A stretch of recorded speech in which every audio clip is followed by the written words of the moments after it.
Eighth chapter, Peoples and Countries. 240.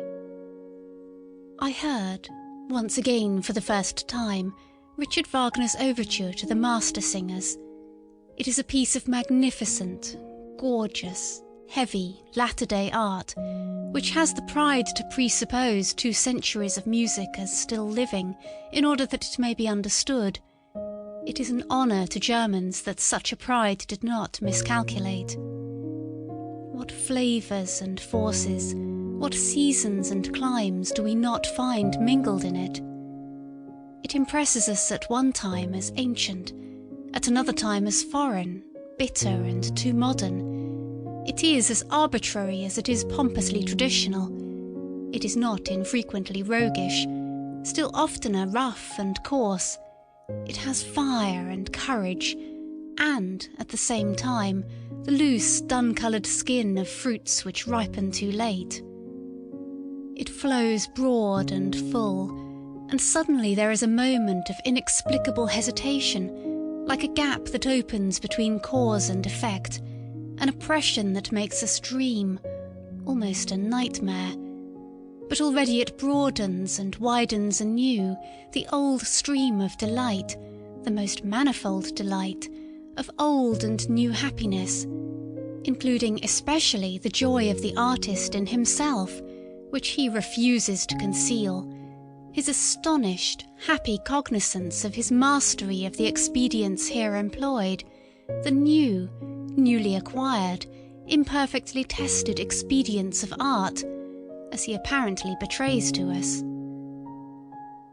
All in all, however, no beauty, no south, nothing of the delicate southern clearness of the sky, nothing of grace, no dance, hardly a will for logic.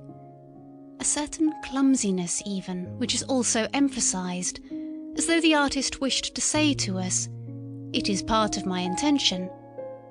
A cumbersome drapery, something arbitrarily barbaric and ceremonious, a flurring of learned and venerable conceits and witticisms, something German in the best and worst sense of the word, something in the German style, manifold, formless and inexhaustible, a certain German potency and superplenitude of soul, which is not afraid to hide itself under the raffinement of decadence, which, perhaps, feels itself most at ease there, a real genuine token of the German soul, which is at the same time young and aged, too ripe and yet still too rich in futurity. This kind of music expresses best what I think of the Germans. They belong to the day before yesterday and the day after tomorrow. They have, as yet, no today. 241. We good Europeans, we also have hours when we allow ourselves a warm-hearted patriotism, a plunge and relapse into old loves and narrow views. I have just given an example of it.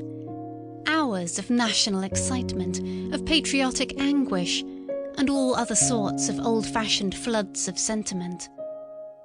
Duller spirits than we may only get done with what confines its operations in us to hours and plays itself out in hours, in a considerable time, some in half a year, others in half a lifetime, according to the speed and strength with which they digest and change their material. Indeed, I could think of sluggish, hesitating races, which, even in our rapidly moving Europe, would require half a century ere they could surmount such atavistic attacks of patriotism and soil attachment, and return once more to reason, that is to say, to good Europeanism. And while digressing on this possibility, I happened to become an ear witness of a conversation between 2 old patriots. They were evidently both hard of hearing, and consequently spoke all the louder. "He has as much, and knows as much philosophy as a peasant or corps student," said the one. "He is still innocent. But what does that matter nowadays? It is the age of the masses. They lie on their belly before everything that is massive. And so also in politicis. A statesman who rears up for them a new Tower of Babel, some monstrosity of empire and power they call great. What does it matter that we more prudent and conservative ones do not meanwhile give up the old belief that it is only the great thought that gives greatness to an action or affair?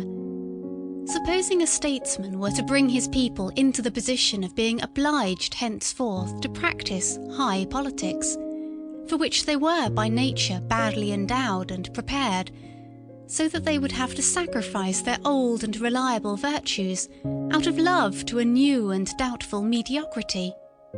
Supposing a statesman were to condemn his people generally to practice politics, when they have hitherto had something better to do and think about, and when in the depths of their souls they have been unable to free themselves from a prudent loathing of the restlessness, emptiness and noisy wranglings of the essentially politics-practising nations. Supposing such a statesman were to stimulate the slumbering passions and avidities of his people, were to make a stigma out of their former diffidence and delight in aloofness, an offence out of their exoticism and hidden permanency, were to depreciate their most radical proclivities, subvert their consciences, make their minds narrow and their tastes national. What? A statesman who should do all this, which his people would have to do penance for throughout their whole future, if they had a future. Such a statesman would be great, wouldn't he? Undoubtedly, replied the other old patriot vehemently. Otherwise he could not have done it. It was mad, perhaps, to wish such a thing. But perhaps everything great has just been mad at its commencement. Misuse of words, cried his interlocutor contradictorily. Strong, strong, strong and mad, not great. The old men had obviously become heated as they thus shouted their truths in each other's faces. But I, in my happiness and apartness, considered how soon a stronger one will become master of the strong, and also that there is a compensation for the intellectual superficializing of a nation, namely in the deepening of another. 242. Whether we call it civilization, or humanizing, or progress, which now distinguishes the European, whether we call it simply, without praise or blame, by the political formula, the democratic movement in Europe, behind all the moral and political foregrounds pointed to by such formulas, an immense physiological process goes on, which is ever extending, the process of the assimilation of Europeans, their increasing detachment from the conditions under which, climatically and hereditarily, united races originate, their increasing independence of every definite milieu, that for centuries would fain inscribe itself with equal demands on soul and body. That is to say, the slow emergence of an essentially supranational and nomadic species of man, who possesses, physiologically speaking, a maximum of the art and power of adaptation as his typical distinction. This process of the evolving European, which can be retarded in its tempo by great relapses, but will perhaps just gain and grow thereby in vehemence and depth. The still raging storm and stress of national sentiment pertains to it, and also the anarchism which is appearing at present. This process will probably arrive at results on which its naive propagators and panegyrists, the apostles of modern ideas, would least care to reckon. The same new conditions under which, on average, a levelling and mediocrising of man will take place, a useful, industrious, variously serviceable and clever herd animal like man, are in the highest degree suitable to give rise to exceptional men of the most dangerous and attractive qualities. For, while the capacity for adaptation, which is ever trying changing conditions, and begins a new work with every generation, almost with every decade, makes the powerfulness of the type impossible, while the collective impression of such future Europeans will probably be that of numerous, talkative, weak-willed, and very handy workmen who require a master, a commander, as they require their daily bread. While, therefore, the democratizing of Europe will tend to the production of a type prepared for slavery in the most subtle sense of the term, the strong man will necessarily, in individual and exceptional cases, become stronger and richer than he has perhaps ever been before, owing to the unprejudicedness of his schooling, owing to the immense variety of practice, art and disguise. I meant to say that the democratizing of Europe is at the same time an involuntary arrangement for the rearing of tyrants, taking the word in all its meanings, even in its most spiritual sense. 243. I hear with pleasure that our sun is moving rapidly towards the constellation Hercules, and I hope that the men on this earth will do like the sun, and we foremost, we good Europeans. 244. There was a time when it was customary to call Germans deep by way of distinction. But now that the most successful type of New Germanism is covetous of quite other honours, and perhaps misses smartness in all that has depth, it is almost opportune and patriotic to doubt whether we did not formerly deceive ourselves with that commendation. In short, whether German depth is not at bottom something different and worse, and something from which, thank God, we are on the point of successfully ridding ourselves. Let us try then to relearn with regard to German depth. The only thing necessary for the purpose is a little vivisection of the German soul. The German soul is above all manifold, varied in its source, aggregated and superimposed rather than actually built. This is owing to its origin. A German who would embolden himself to assert, "Two souls, alas, dwell in my breast," would make a bad guess at the truth. Or, more correctly, he would come up far short of the truth about the number of souls.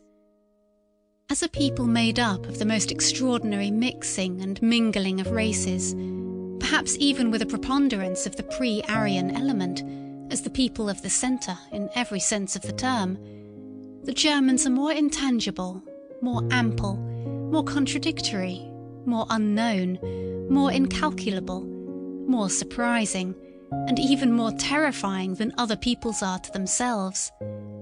They escape definition, and are thereby alone the despair of the French. It is characteristic of the Germans that the question, "What is German?" never dies out among them. Kotzebue certainly knew his Germans well enough.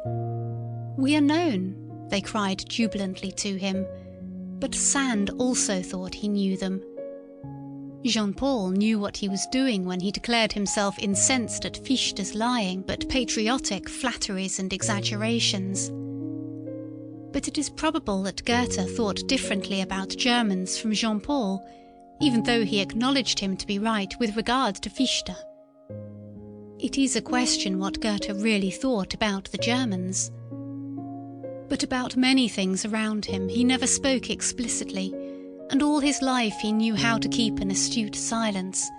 Probably he had good reason for it. It is certain that it was not the wars of independence that made him look up more joyfully, any more than it was the French Revolution, the event on account of which he reconstructed his Faust. And indeed the whole problem of man was the appearance of Napoleon. There are words of Goethe in which he condemns with impatient severity, as from a foreign land, that which Germans take a pride in. He once defined the famous German turn of mind as indulgence towards its own and others' weaknesses. Was he wrong? It is characteristic of Germans that one is seldom entirely wrong about them. The German soul has passages and galleries in it. There are caves, hiding places and dungeons therein. Its disorder has much of the charm of the mysterious. The German is well acquainted with the bypaths to chaos. And, as everything loves its symbol, so the German loves the clouds and all that is obscure, evolving, crepuscular, damp and shrouded. It seems to him that everything uncertain, undeveloped, self-displacing and growing is deep. The German himself does not exist. He is becoming. He is developing himself. Development is therefore the essentially German discovery and hit in the great domain of philosophical formulas. A ruling idea which, together with German beer and German music, is labouring to Germanize all Europe.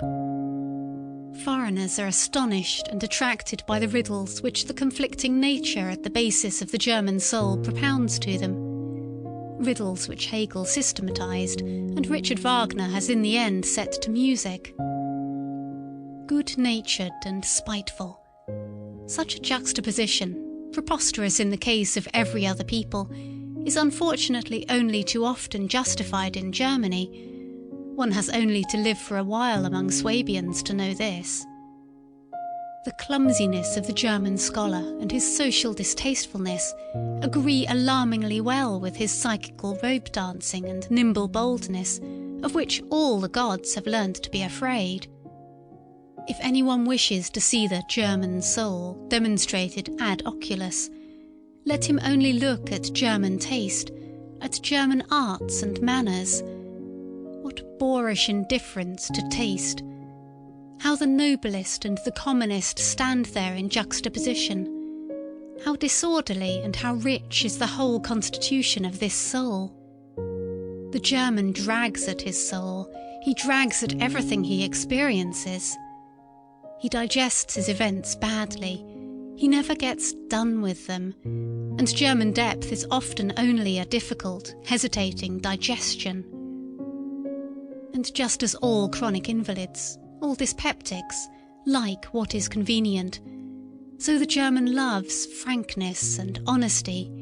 It is so convenient to be frank and honest. This confidingness, this complacence, this showing the cards of German honesty is probably the most dangerous and most successful disguise which the German is up to nowadays. It is his proper Mephistophelian art.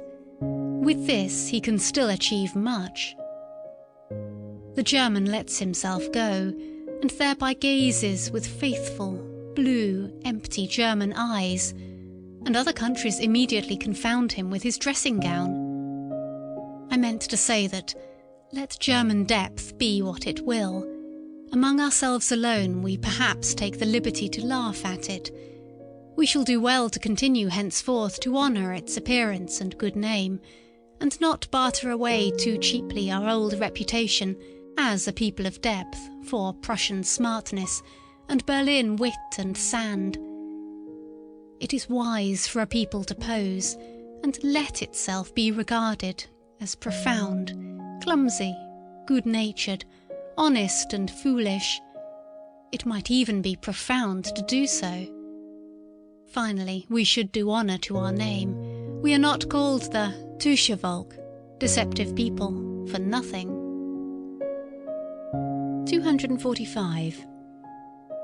The good old time is past. It sang itself out in Mozart.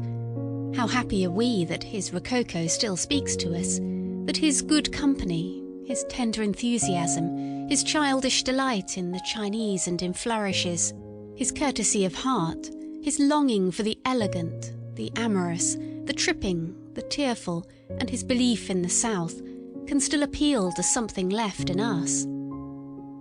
Ah, sometime or other it will be over with it, but who can doubt that it will be over still sooner with the intelligence and taste for Beethoven?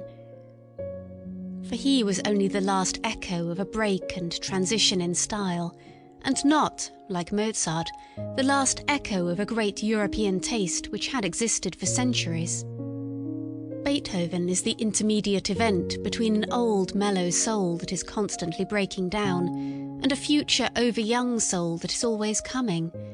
There is spread over his music the twilight of eternal loss and eternal extravagant hope, the same light in which Europe was bathed when it dreamed with Rousseau, when it danced round the tree of liberty of the Revolution, and finally almost fell down in adoration before Napoleon.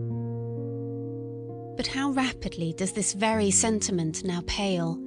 How difficult nowadays is even the apprehension of this sentiment? How strangely does the language of Rousseau, Schiller, Shelley and Byron sound to our ear, in whom collectively the same fate of Europe was able to speak, which knew how to sing in Beethoven.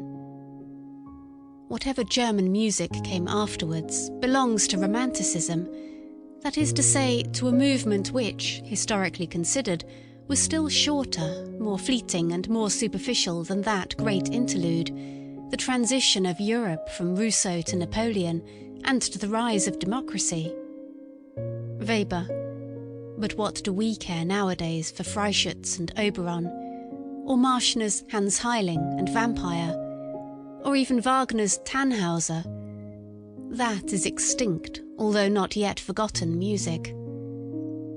This whole music of Romanticism, besides, was not noble enough, was not musical enough, to maintain its position anywhere but in the theatre and before the masses. From the beginning it was second-rate music, which was little thought of by genuine musicians. It was different with Felix Mendelssohn, that halcyon master, who, on account of his lighter, purer, happier soul, quickly acquired admiration, and was equally quickly forgotten, as the beautiful episode of German music. But with regard to Robert Schumann, who took things seriously and has been taken seriously from the first, he was the last that founded a school. Do we not now regard it as a satisfaction, a relief, a deliverance, that this very romanticism of Schumann's has been surmounted? Schumann, fleeing into the Saxon Switzerland of his soul, with a half Werther-like, half Jean-Paul-like nature, assuredly not like Beethoven, assuredly not like Byron. His Manfred music is a mistake and a misunderstanding to the extent of injustice.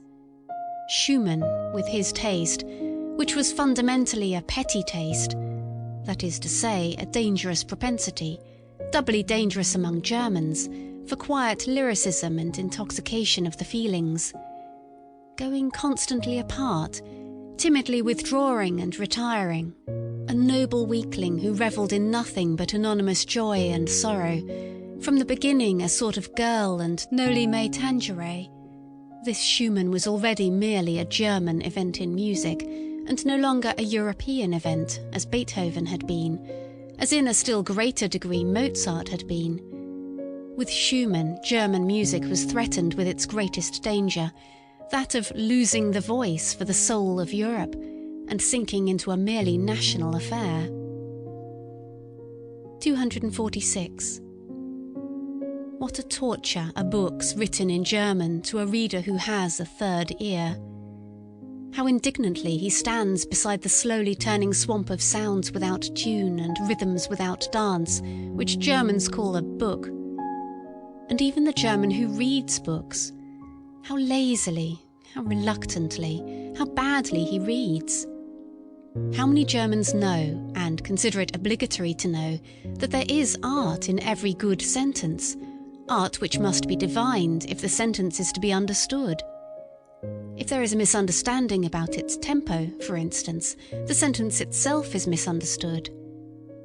That one must not be too doubtful about the rhythm-determining syllables, that one should feel the breaking of the too rigid symmetry as intentional and as a charm, that one should lend a fine and patient ear to every staccato and every rubato, that one should divine the sense in the sequence of the vowels and diphthongs, and how delicately and richly they can be tinted and retinted in the order of their arrangement.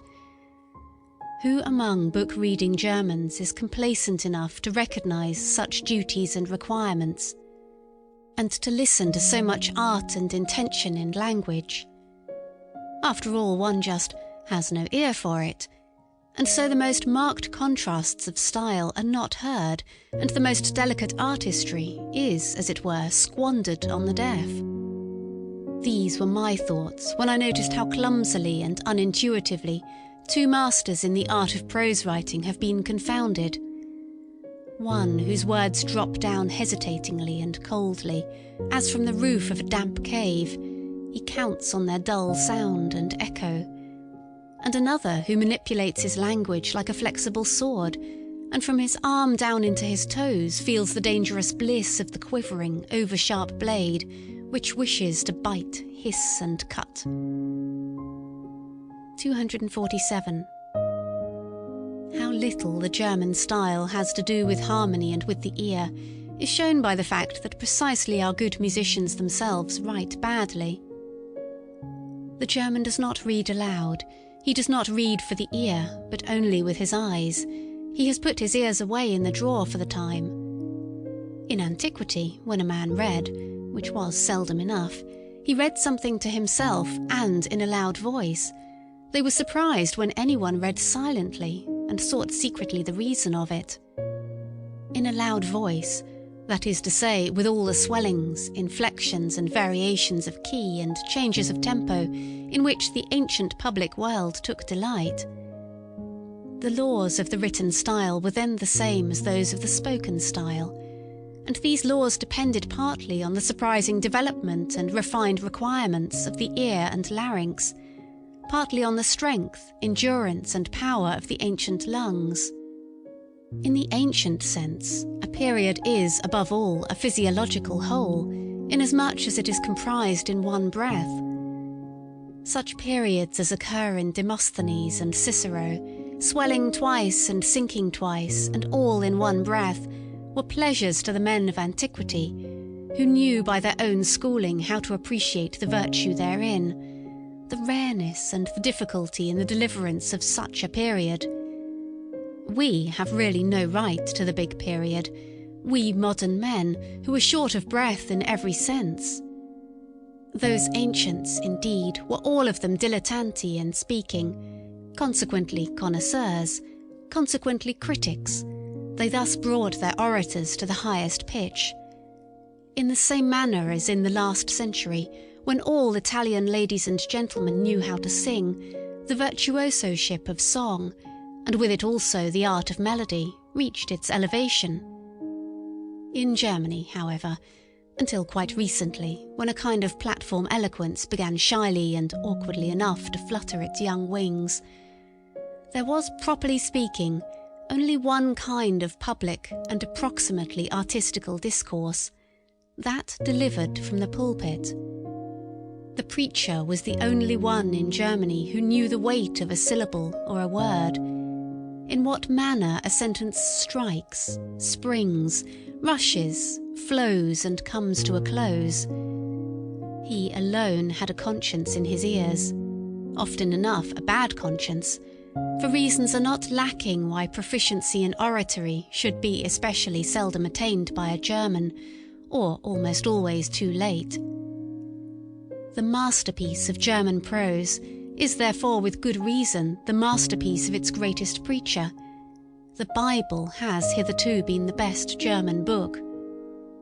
Compared with Luther's Bible, almost everything else is merely literature, something which has not grown in Germany, and therefore has not taken, and does not take, root in German hearts, as the Bible has done. 248. There are two kinds of geniuses, one which above all engenders and seeks to engender, and another which willingly lets itself be fructified and brings forth.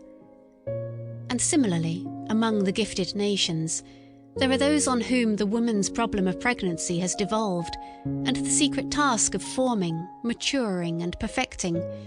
The Greeks, for instance, were a nation of this kind, and so are the French, and others which have to fructify and become the cause of new modes of life, like the Jews, the Romans, and, in all modesty be it asked, like the Germans? Nations tortured and enraptured by unknown fevers, and irresistibly forced out of themselves, amorous and longing for foreign races, for such as let themselves be fructified, and withal imperious, like everything conscious of being full of generative force, and consequently empowered by the grace of God. These two kinds of geniuses seek each other like man and woman, but they also misunderstand each other like man and woman. 249. Every nation has its own tartuffery, and calls that its virtue. One does not know, cannot know, the best that is in one. 250. What Europe owes to the Jews? Many things, good and bad, and above all one thing of the nature both of the best and the worst: the grand style in morality, the fearfulness and majesty of infinite demands, of infinite significations, the whole romanticism and sublimity of moral questionableness, and consequently just the most attractive, ensnaring and exquisite element in those iridescences and allurements to life, in the aftersheen of which the sky of our European culture, its evening sky, now glows, perhaps glows out. For this, we artists among the spectators and philosophers are grateful to the Jews. 251. It must be taken into the bargain if various clouds and disturbances, in short, slight attacks of stupidity, pass over the spirit of a people that suffers, and wants to suffer, from national nervous fever and political ambition. For instance, among present-day Germans, there is alternately the anti-French folly, the anti-Semitic folly, the anti-Polish folly, the Christian romantic folly, the Wagnerian folly, the Teutonic folly, the Prussian folly. Just look at those poor historians, the Sibyls and Treitschkes and their closely bandaged heads, and whatever else these little obscurations of the German spirit and conscience may be called. May it be forgiven me that I too, when on a short, daring sojourn on very infected ground, did not remain wholly exempt from the disease, but, like everyone else, began to entertain thoughts about matters which did not concern me, the first symptom of political infection. About the Jews, for instance, listen to the following. I have never yet met a German who was favourably inclined to the Jews, and however decided the repudiation of actual anti-Semitism may be on the part of all prudent and political men, this prudence and policy is not perhaps directed against the nature of the sentiment itself, but only against its dangerous excess, and especially against the distasteful and infamous expression of this excess of sentiment. On this point we must not deceive ourselves. That Germany has amply sufficient Jews, that the German stomach, the German blood, has difficulty, and will long have difficulty, in disposing only of this quantity of Jew, as the Italian, the Frenchman, and the Englishman have done by means of a stronger digestion. That is the unmistakable declaration and language of a general instinct, to which one must listen and according to which one must act. Let no more Jews come in, and shut the doors, especially towards the east, also towards Austria. Thus commands the instinct of a people whose nature is still feeble and uncertain, so that it could be easily wiped out, easily extinguished by a stronger race. The Jews, however, are beyond all doubt the strongest, toughest and purest race at present living in Europe. They know how to succeed even under the worst conditions, in fact better than under favourable ones, by means of virtues of some sort, which one would like nowadays to label as vices, owing above all to a resolute faith which does not need to be ashamed before modern ideas. They alter only when they do alter, in the same way that the Russian Empire makes its conquest, as an empire that has plenty of time and is not of yesterday, namely, according to the principle, as slowly as possible. A thinker who has the future of Europe at heart will, in all his perspectives concerning the future, calculate upon the Jews as he will calculate upon the Russians, as above all the surest and likeliest factors in the great play and battle of forces. That which is at present called a nation in Europe, and is really rather a res facta than nata, indeed sometimes confusingly similar to a res ficta et picta, is in every case something evolving, young, easily displaced, and not yet a race, much less such a race, or a perennius, as the Jews are. Such nations should most carefully avoid all hot-headed rivalry and hostility. It is certain that the Jews, if they desired, or if they were driven to it, as the anti-Semites seem to wish, could now have the ascendancy, nay, literally the supremacy over Europe. That they are not working and planning for that end is equally certain. Meanwhile, they rather wish and desire, even somewhat importunately, to be insorbed and absorbed by Europe. They long to be finally settled, authorised and respected somewhere, and wish to put an end to the nomadic life, to the wandering Jew. And one should certainly take account of this impulse and tendency, and make advances to it. It possibly betokens a mitigation of the Jewish instincts. For which purpose it would perhaps be useful and fair to banish the anti-Semitic bawlers out of the country. One should make advances with all prudence and with selection, pretty much as the English nobility do. It stands to reason that the more powerful and strongly marked types of New Germanism could enter into relation with the Jews with the least hesitation. For instance, the nobleman officer from the Prussian border. It would be interesting in many ways to see whether the genius for money and patience, and especially some intellect and intellectuality, sadly lacking in the place referred to, could not in addition be annexed and trained to the hereditary art of commanding and obeying, for both of which the country in question has now a classic reputation. But here it is expedient to break off my festal discourse and my sprightly Teutonomania, for I have already reached my serious topic, the European problem as I understand it, the rearing of a new ruling caste for Europe. 252. They are not a philosophical race, the English. Bacon represents an attack on the philosophical spirit generally. Hobbes, Hume and Locke an abasement and a depreciation of the idea of a philosopher for more than a century. It was against Hume that Kant uprose and raised himself.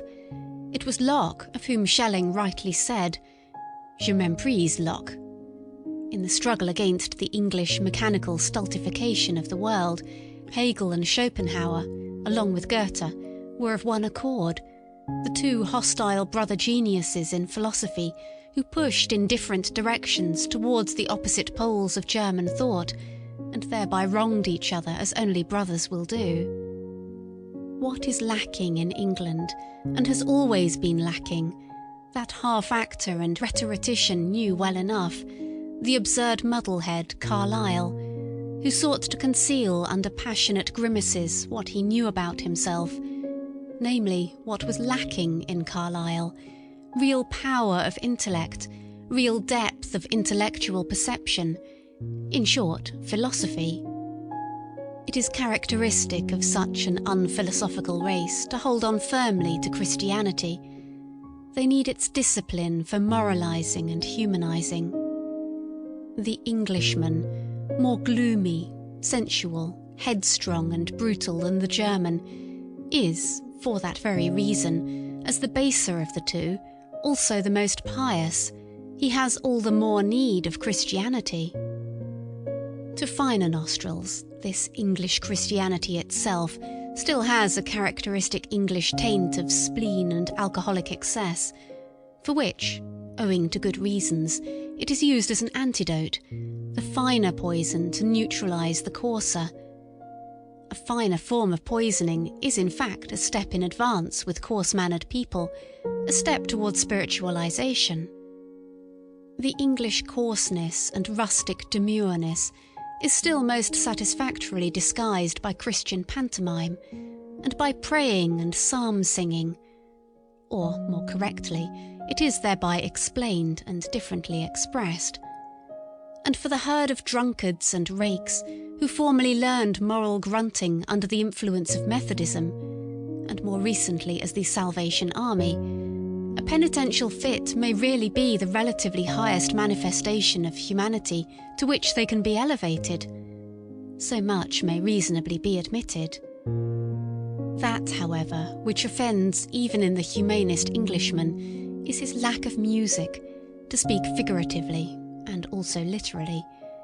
He has neither rhythm nor dance in the movements of his soul and body. Indeed, not even the desire for rhythm and dance, for music. Listen to him speaking. Look at the most beautiful Englishwomen walking. In no country on earth are there more beautiful doves and swans. Finally, listen to them singing. But I ask too much. 253. There are truths which are best recognised by mediocre minds, because they are best adapted for them. There are truths which only possess charms and seductive power for mediocre spirits. One is pushed to this probably unpleasant conclusion, now that the influence of respectable but mediocre Englishmen, I may mention Darwin, John Stuart Mill, and Herbert Spencer, begins to gain the ascendancy in the middle-class region of European taste. Indeed, who could doubt that it is a useful thing for such minds to have the ascendancy for a time? It would be an error to consider the highly developed and independently soaring minds as specially qualified for determining and collecting many little common facts and deducing conclusions from them. As exceptions, they are rather from the first in no very favourable position towards those who are the rules. After all, they have more to do than merely to perceive. In effect, they have to be something new. They have to signify something new. They have to represent new values. The gulf between knowledge and capacity is perhaps greater and also more mysterious than one thinks. The capable man in the grand style, the creator, will possibly have to be an ignorant person, while on the other hand, for scientific discoveries like those of Darwin, a certain narrowness, aridity and industrious carefulness, in short something English, may not be unfavourable for arriving at them. Finally, let it not be forgotten that the English, with their profound mediocrity, brought about once before a general depression of European intelligence. What is called modern ideas, or the ideas of the 18th century, or French ideas, that, consequently against which the German mind rose up with profound disgust, is of English origin, there is no doubt about it. The French were only the apes and actors of these ideas, their best soldiers, and likewise, alas, their first and profoundest victims. For owing to the diabolical Anglomania of modern ideas, the homme français has in the end become so thin and emaciated that at present one recalls its 16th and 17th centuries, its profound passionate strength, its inventive excellency, almost with disbelief. One must, however, maintain this verdict of historical justice in a determined manner, and defend it against present prejudices and appearances. The European noblesse, of sentiment, taste and manners, taking the word in every high sense, is the work and invention of France. The European ignobleness, the plebeianism of modern ideas, is England's work and invention. 254. Even at present, France is still the seat of the most intellectual and refined culture of Europe. It is still the high school of taste, but one must know how to find this France of taste.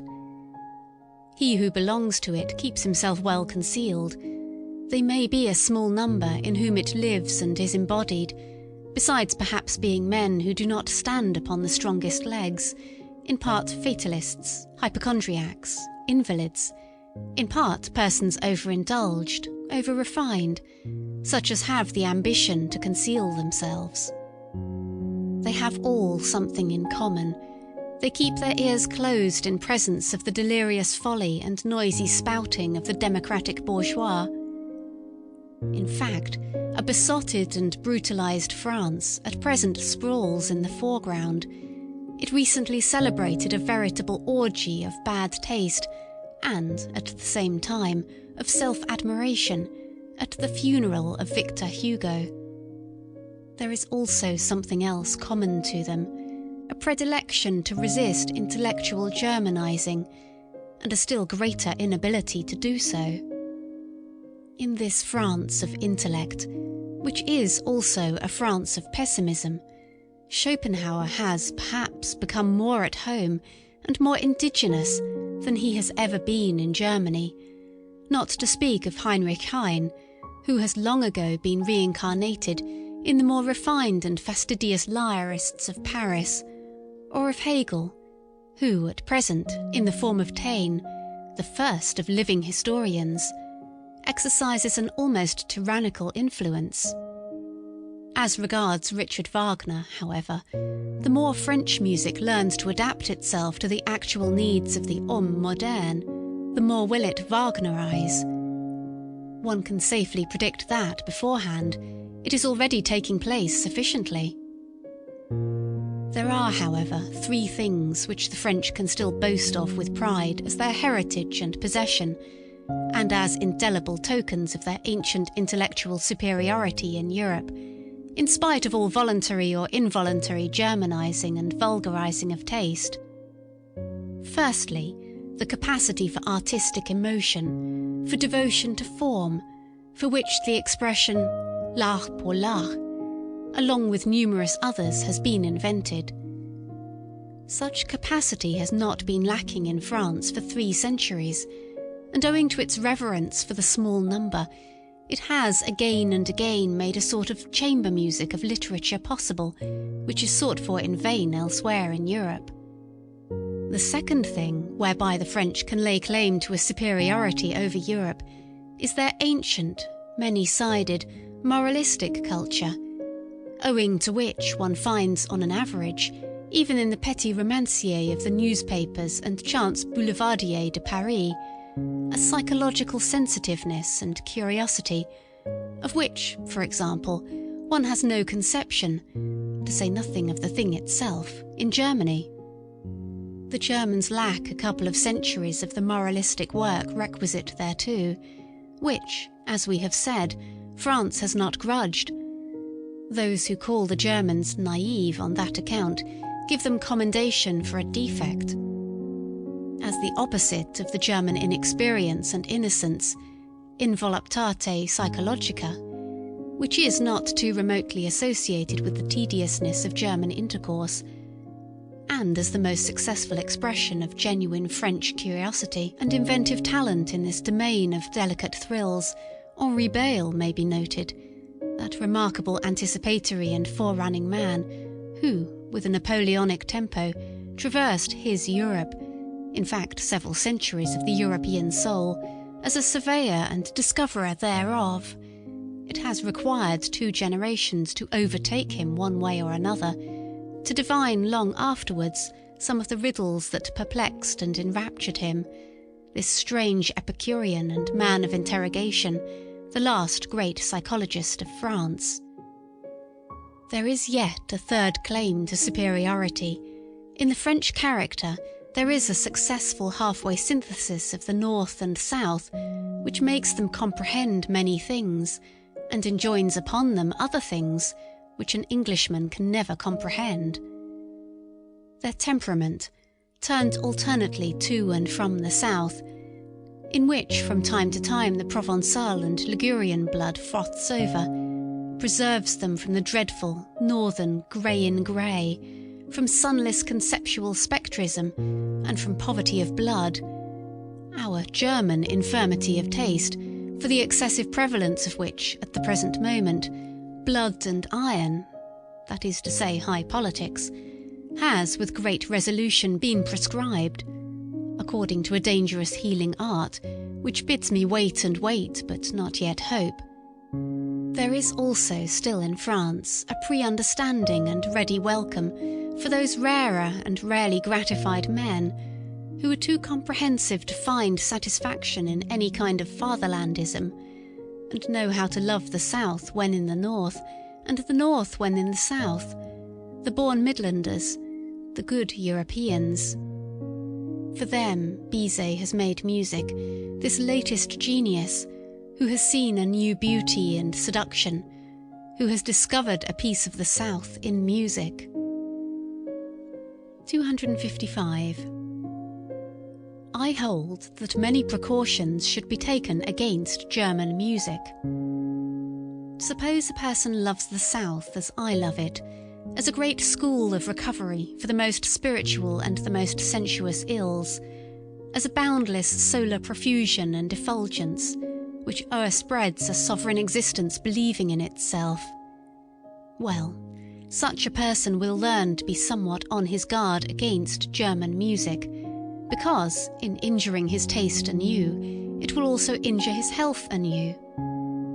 Such a southerner not by origin but by belief, if he should dream of the future of music, must also dream of it being freed from the influence of the North, and must have in his ears the prelude to a deeper, mightier, and perhaps more perverse and mysterious music, a super-German music, which does not fade, pale and die away, as all German music does, at the sight of the blue, wanton sea and the Mediterranean clearness of sky, a super-European music which holds its own even in presence of the brown sunsets of the desert, whose soul is akin to the palm tree, and can be at home and can roam with big, beautiful, lonely beasts of prey. I could imagine a music of which the rarest charm would be that it knew nothing more of good and evil, only that here and there perhaps some sailor's homesickness, some golden shadows and tender weaknesses might sweep lightly over it, an art which, from the far distance, would see the colours of a sinking and almost incomprehensible moral world fleeing towards it, and would be hospitable enough and profound enough to receive such belated fugitives. 256. Owing to the morbid estrangement which the nationality craze has induced, and still induces, among the nations of Europe, owing also to the short-sighted and hasty-handed politicians who, with the help of this craze, are at present in power, and do not suspect to what extent the disintegrating policy they pursue must necessarily be only an interlude policy. Owing to all this, and much else that is altogether unmentionable at present, the most unmistakable signs that Europe wishes to be one are now overlooked, or arbitrarily and falsely misinterpreted.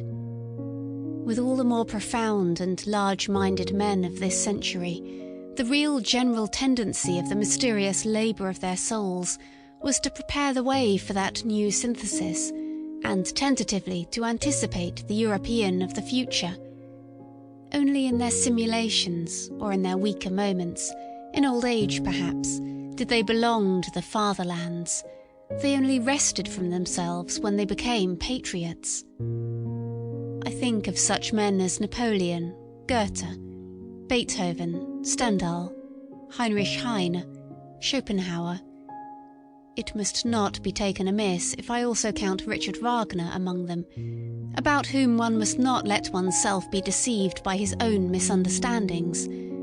Geniuses like him have seldom the right to understand themselves. Still less, of course, by the unseemly noise with which he is now resisted and opposed in France. The fact remains, nevertheless, that Richard Wagner and the later French Romanticism of the 40s are most closely and intimately related to one another. They are akin, fundamentally akin, in all the heights and depths of their requirements. It is Europe, the one Europe, whose soul presses urgently and longingly, outwards and upwards, in their multifarious and boisterous art. Whither? Into a new light? Towards a new sun? But who would attempt to express accurately what all these masters of new modes of speech could not express distinctly? It is certain that the same storm and stress tormented them, that they sought in the same manner, these last great seekers. All of them steeped in literature to their eyes and ears, the first artists of universal literary culture. For the most part, even themselves writers, poets, intermediaries and blenders of the arts and the senses. Wagner, as musician, is reckoned among painters, as poet among musicians, as artist generally among actors. All of them fanatics for expression at any cost. I specially mention Delacroix, the nearest related to Wagner. All of them great discoverers in the realm of the sublime, also of the loathsome and dreadful, still greater discoverers in effect, in display, in the art of the show shop. All of them talented far beyond their genius, out and out virtuosi, with mysterious accesses to all that seduces, allures, constrains and upsets. Born enemies of logic and of the straight line, hankering after the strange, the exotic, the monstrous, the crooked, and the self-contradictory. As men, Tantalases of the will, plebeian parvenus, who knew themselves to be incapable of a noble tempo, or of a lento in life and action. Think of Balzac, for instance. Unrestrained workers, almost destroying themselves by work. Antinomians and rebels in manners, ambitious and insatiable, without equilibrium and enjoyment, all of them finally shattering and sinking down at the Christian cross. And with right and reason, for who of them would have been sufficiently profound and sufficiently original for an anti-Christian philosophy? On the whole, a boldly daring, splendidly overbearing, high-flying and aloft-up-dragging class of higher men, who had first to teach their century, and it is the century of the masses, the conception higher man. Let the German friends of Richard Wagner advise together as to whether there is anything purely German in the Wagnerian art, or whether its distinction does not consist precisely in coming from super-German sources and impulses.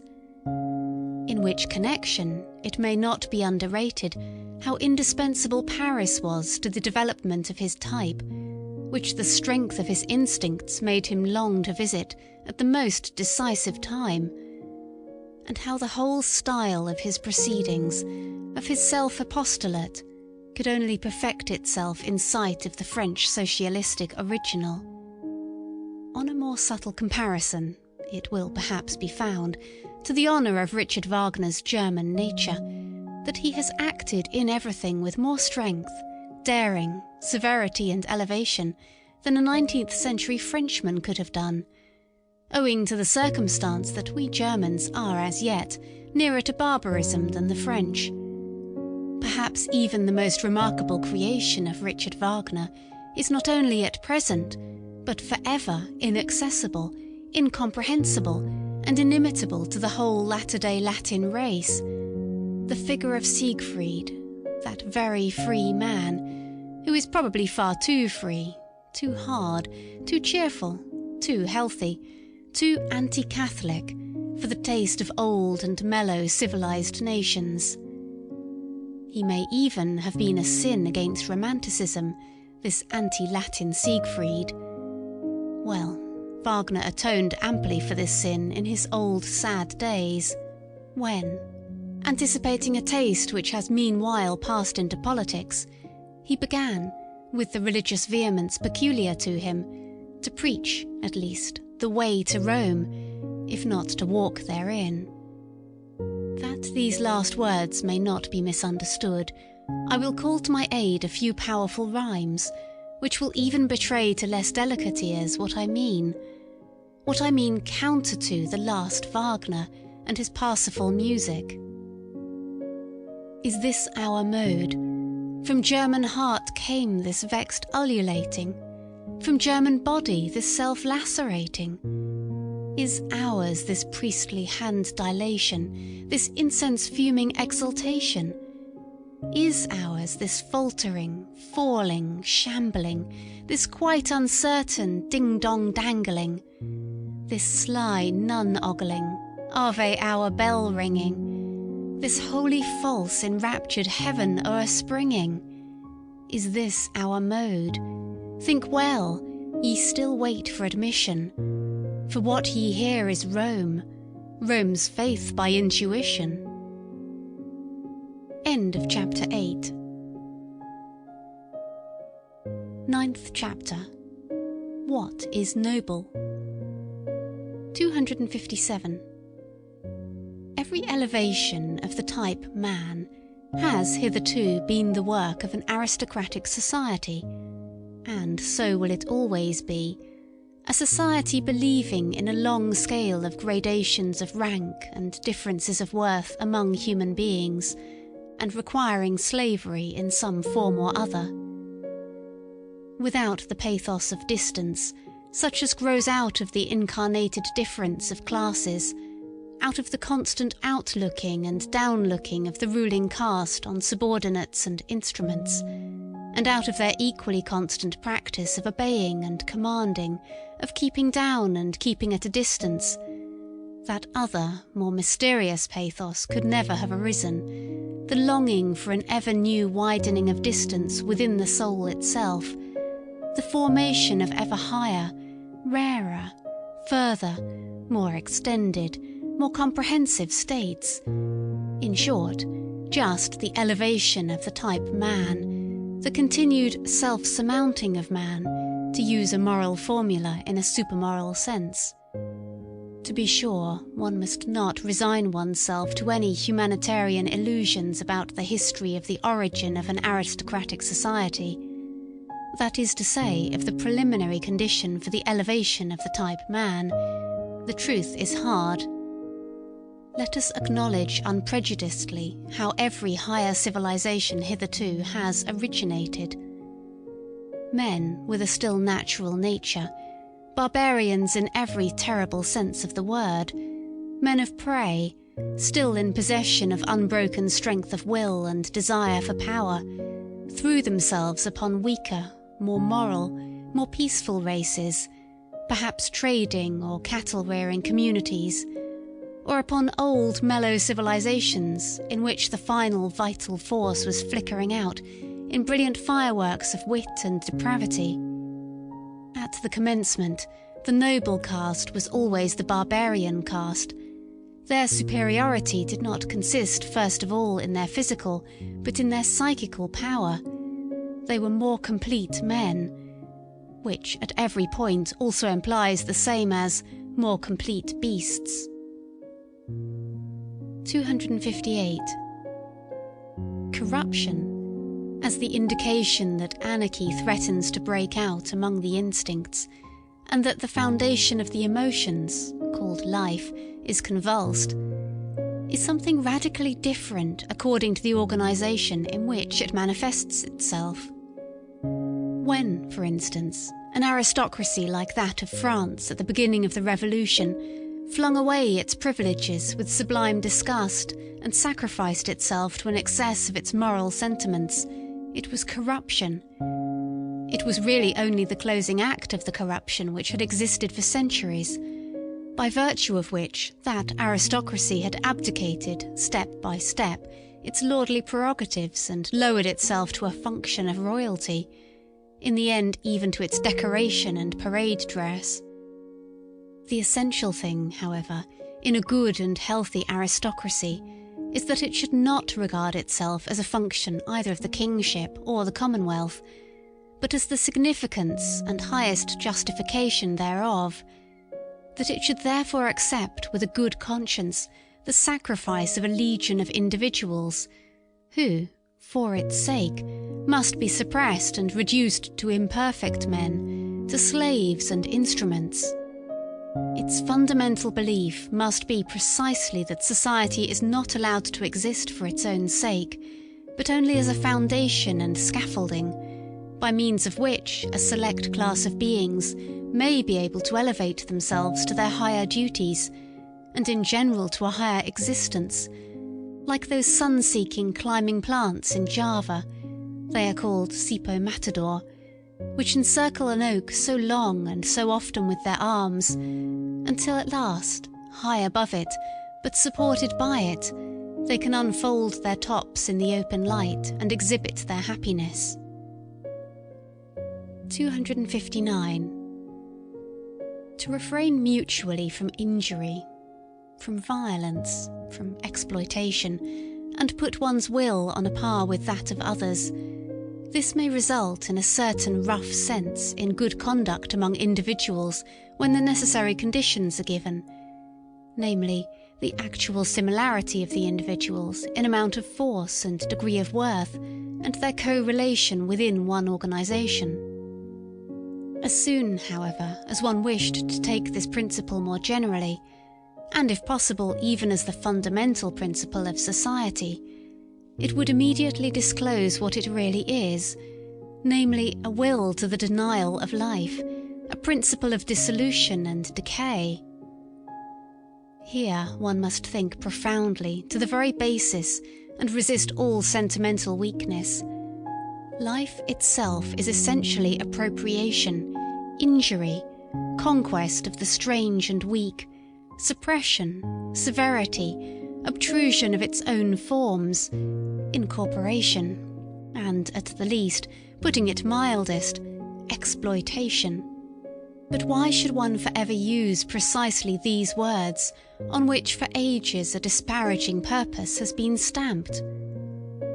Even the organisation within which, as was previously supposed, the individuals treat each other as equal, it takes place in every healthy aristocracy, must itself, if it be a living and not a dying organisation, do all that towards other bodies, which the individuals within it refrain from doing to each other. It will have to be the incarnated will to power.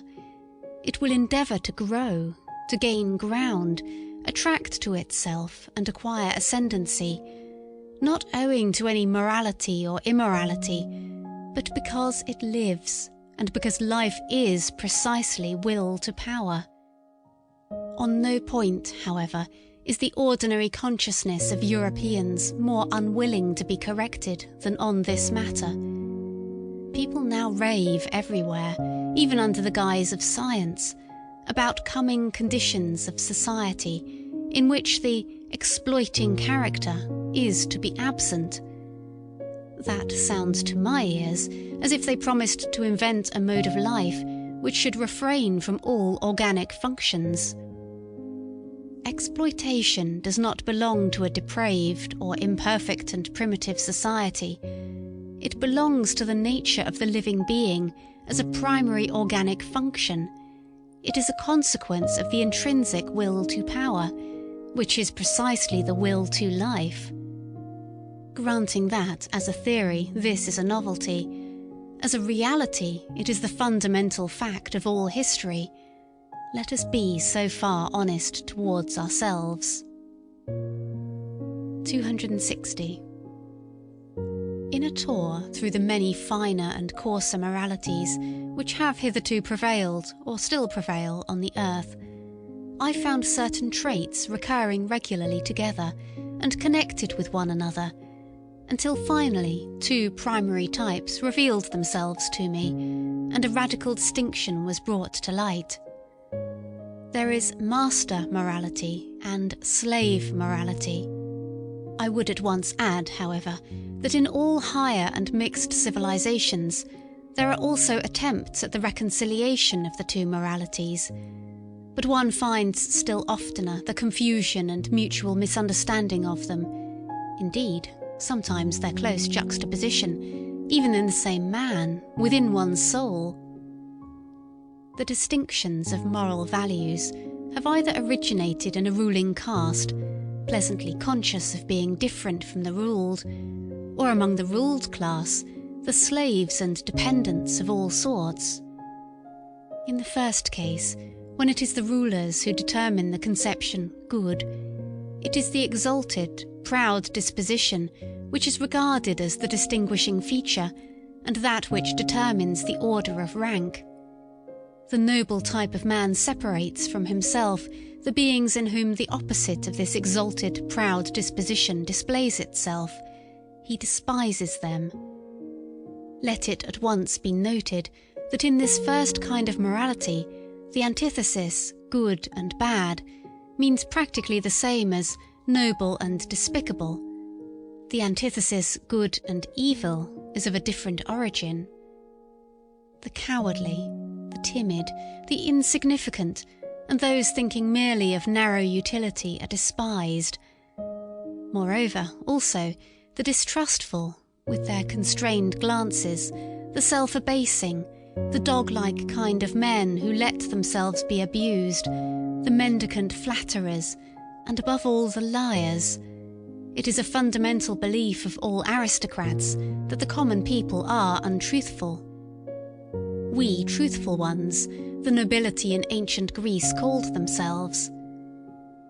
It is obvious that everywhere the designations of moral value were at first applied to men, and were only derivatively and at a later period applied to actions.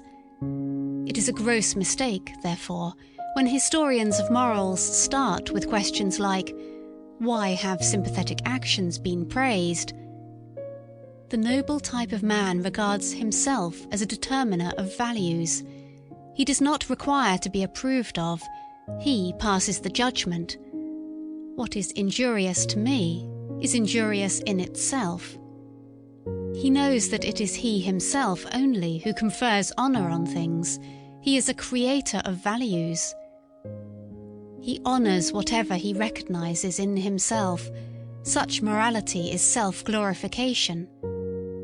In the foreground there is the feeling of plenitude, of power, which seeks to overflow, the happiness of high tension, the consciousness of a wealth which would fain give and bestow. The noble man also helps the unfortunate, but not, or scarcely, out of pity, but rather from an impulse generated by the superabundance of power. The noble man honours in himself the powerful one, him also who has power over himself, who knows how to speak and how to keep silence, who takes pleasure in subjecting himself to severity and hardness, and has reverence for all that is severe and hard. Wotan placed a hard heart in my breast, says an old Scandinavian saga. It is thus rightly expressed from the soul of a proud Viking. Such a type of man is even proud of not being made for sympathy. The hero of the saga therefore adds warningly, "He who has not a hard heart when young will never have one." The noble and brave who think thus are the furthest removed from the morality which sees precisely in sympathy, or in acting for the good of others, or in desinteressement, the characteristic of the moral, faith in oneself, pride in oneself, a radical enmity and irony towards selflessness, belong as definitely to noble morality as do a careless scorn and precaution in presence of sympathy and the warm heart. It is the powerful who know how to honour. It is their art, their domain for invention. The profoundest reverence for age and for tradition, all law rests on this double reverence. The belief and prejudice in favour of ancestors and unfavourable to newcomers is typical in the morality of the powerful. And if, reversely, men of modern ideas believe almost instinctively in progress and the future, and are more and more lacking in respect for old age, the ignoble origin of these ideas has complacently betrayed itself thereby. A morality of the ruling class, however, is more especially foreign and irritating to present-day taste in the sternness of its principle that one has duties only to one's equals, that one may act towards beings of a lower rank, towards all that is foreign, just as seems good to one, or as the heart desires, and in any case beyond good and evil. It is here that sympathy and similar sentiments can have a place. The ability and obligation to exercise prolonged gratitude and prolonged revenge, both only within the circle of equals, artfulness in retaliation, raffinement of the idea in friendship, a certain necessity to have enemies, as outlets for the emotions of envy, quarrelsomeness, arrogance, in fact, in order to be a good friend. All these are typical characteristics of the noble morality, which, as has been pointed out, is not the morality of modern ideas, and is therefore at present difficult to realise, and also to unearth and disclose. It is otherwise with the second type of morality, slave morality. Supposing that the abused, the oppressed, the suffering, the unemancipated, the weary, and those uncertain of themselves should moralise, what will be the common element in their moral estimates? Probably a pessimistic suspicion with regard to the entire situation of man will find expression. Perhaps a condemnation of man, together with his situation. The slave has an unfavourable eye for the virtues of the powerful. He has a scepticism and distrust, a refinement of distrust of everything good that there is honoured. He would fain persuade himself that the very happiness there is not genuine. On the other hand, those qualities which serve to alleviate the existence of sufferers are brought into prominence and flooded with light. It is here that sympathy, the kind helping hand, the warm heart, patience, diligence, humility and friendliness attain to honour. For here these are the most useful qualities, and almost the only means of supporting the burden of existence.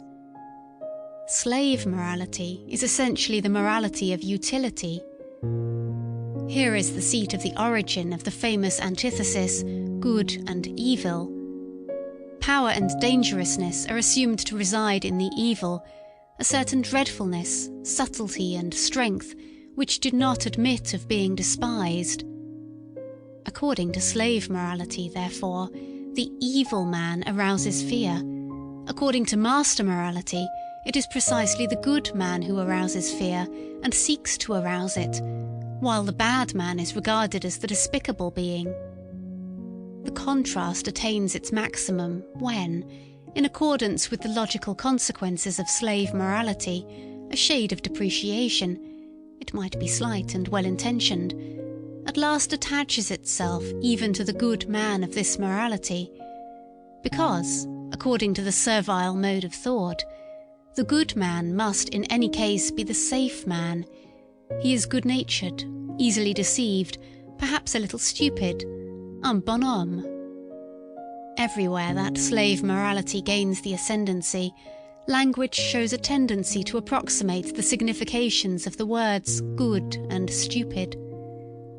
A last fundamental difference, the desire for freedom, the instinct for happiness and the refinements of the feeling of liberty belong as necessarily to slave morals and morality, as artifice and enthusiasm in reverence and devotion are the regular symptoms of an aristocratic mode of thinking and estimating. Hence we can understand without further detail why love as a passion, it is our European speciality, must absolutely be of noble origin. As is well known, its invention is due to the Provençal poet-cavaliers, those brilliant, ingenious men of the Guy Sabert, to whom Europe owes so much, and almost owes itself. 261. Vanity is one of the things which are perhaps most difficult for a noble man to understand. He will be tempted to deny it, where another kind of man thinks he sees it self-evidently. The problem for him is to represent to his mind beings who seek to arouse a good opinion of themselves which they themselves do not possess, and consequently also do not deserve, and who yet believe in this good opinion afterwards. This seems to him on the one hand such bad taste and so self-disrespectful, and on the other hand so grotesquely unreasonable, that he would like to consider vanity an exception, and is doubtful about it in most cases when it is spoken of. He will say, for instance, "I may be mistaken about my value, and on the other hand may nevertheless demand that my value should be acknowledged by others precisely as I rate it." That, however, is not vanity, but self-conceit, or in most cases that which is called humility and also modesty. Or he will even say, "For many reasons I can delight in the good opinion of others, perhaps because I love and honour them and rejoice in all their joys, perhaps also because their good opinion endorses and strengthens my belief in my own good opinion, perhaps because the good opinion of others, even in cases where I do not share it, is useful to me, or gives promise of usefulness." All this, however, is not vanity. The man of noble character must first bring it home forcibly to his mind, especially with the aid of history, that, from time immemorial, in all social strata in any way dependent, the ordinary man was only that which he passed for. Not being at all accustomed to fix values, he did not assign even to himself any other value than that which his master assigned to him. It is the peculiar right of masters to create values. It may be looked upon as the result of an extraordinary atavism that the ordinary man, even at present, is still always waiting for an opinion about himself, and then instinctively submitting himself to it, yet by no means only to a good opinion, but also to a bad and unjust one. Think, for instance, of the greater part of the self-appreciations and self-depreciations which believing women learn from their confessors, and which in general the believing Christian learns from his church. In fact, conformably to the slow rise of the democratic social order, and its cause, the blending of the blood of masters and slaves, the originally noble and rare impulse of the masters to assign a value to themselves and to think well of themselves will now be more and more encouraged and extended, but it has at all times an older, ampler and more radically ingrained propensity opposed to it, and in the phenomenon of vanity this older propensity overmasters the younger. The vain person rejoices over every good opinion which he hears about himself, quite apart from the point of view of its usefulness, and equally regardless of its truth or falsehood, just as he suffers from every bad opinion, for he subjects himself to both, he feels himself subjected to both, by that oldest instinct of subjection which breaks forth in him. It is the slave in the vain man's blood, the remains of the slave's craftiness, and how much of the slave is still left in woman, for instance, which seeks to seduce to good opinions of itself. It is the slave, too, who immediately afterwards falls prostrate himself before these opinions, as though he had not called them forth. And, to repeat it again, vanity is an atavism. 262. A species originates and a type becomes established and strong in the long struggle with essentially constant unfavourable conditions. On the other hand, it is known by the experience of breeders that species which receive superabundant nourishment and in general a surplus of protection and care immediately tend in the most marked way to develop variations and are fertile in prodigies and monstrosities, also in monstrous vices. Now look at an aristocratic commonwealth, say an ancient Greek polis, or Venice, as a voluntary or involuntary contrivance for the purpose of rearing human beings. There are their men beside one another, thrown upon their own resources, who want to make their species prevail, chiefly because they must prevail, or else run the terrible danger of being exterminated. The favour, the superabundance, The protection are there lacking under which variations are fostered. The species needs itself as species, as something which, precisely by virtue of its hardness, its uniformity and simplicity of structure, can, in general, prevail and make itself permanent in constant struggle with its neighbours, or with rebellious or rebellion-threatening vassals.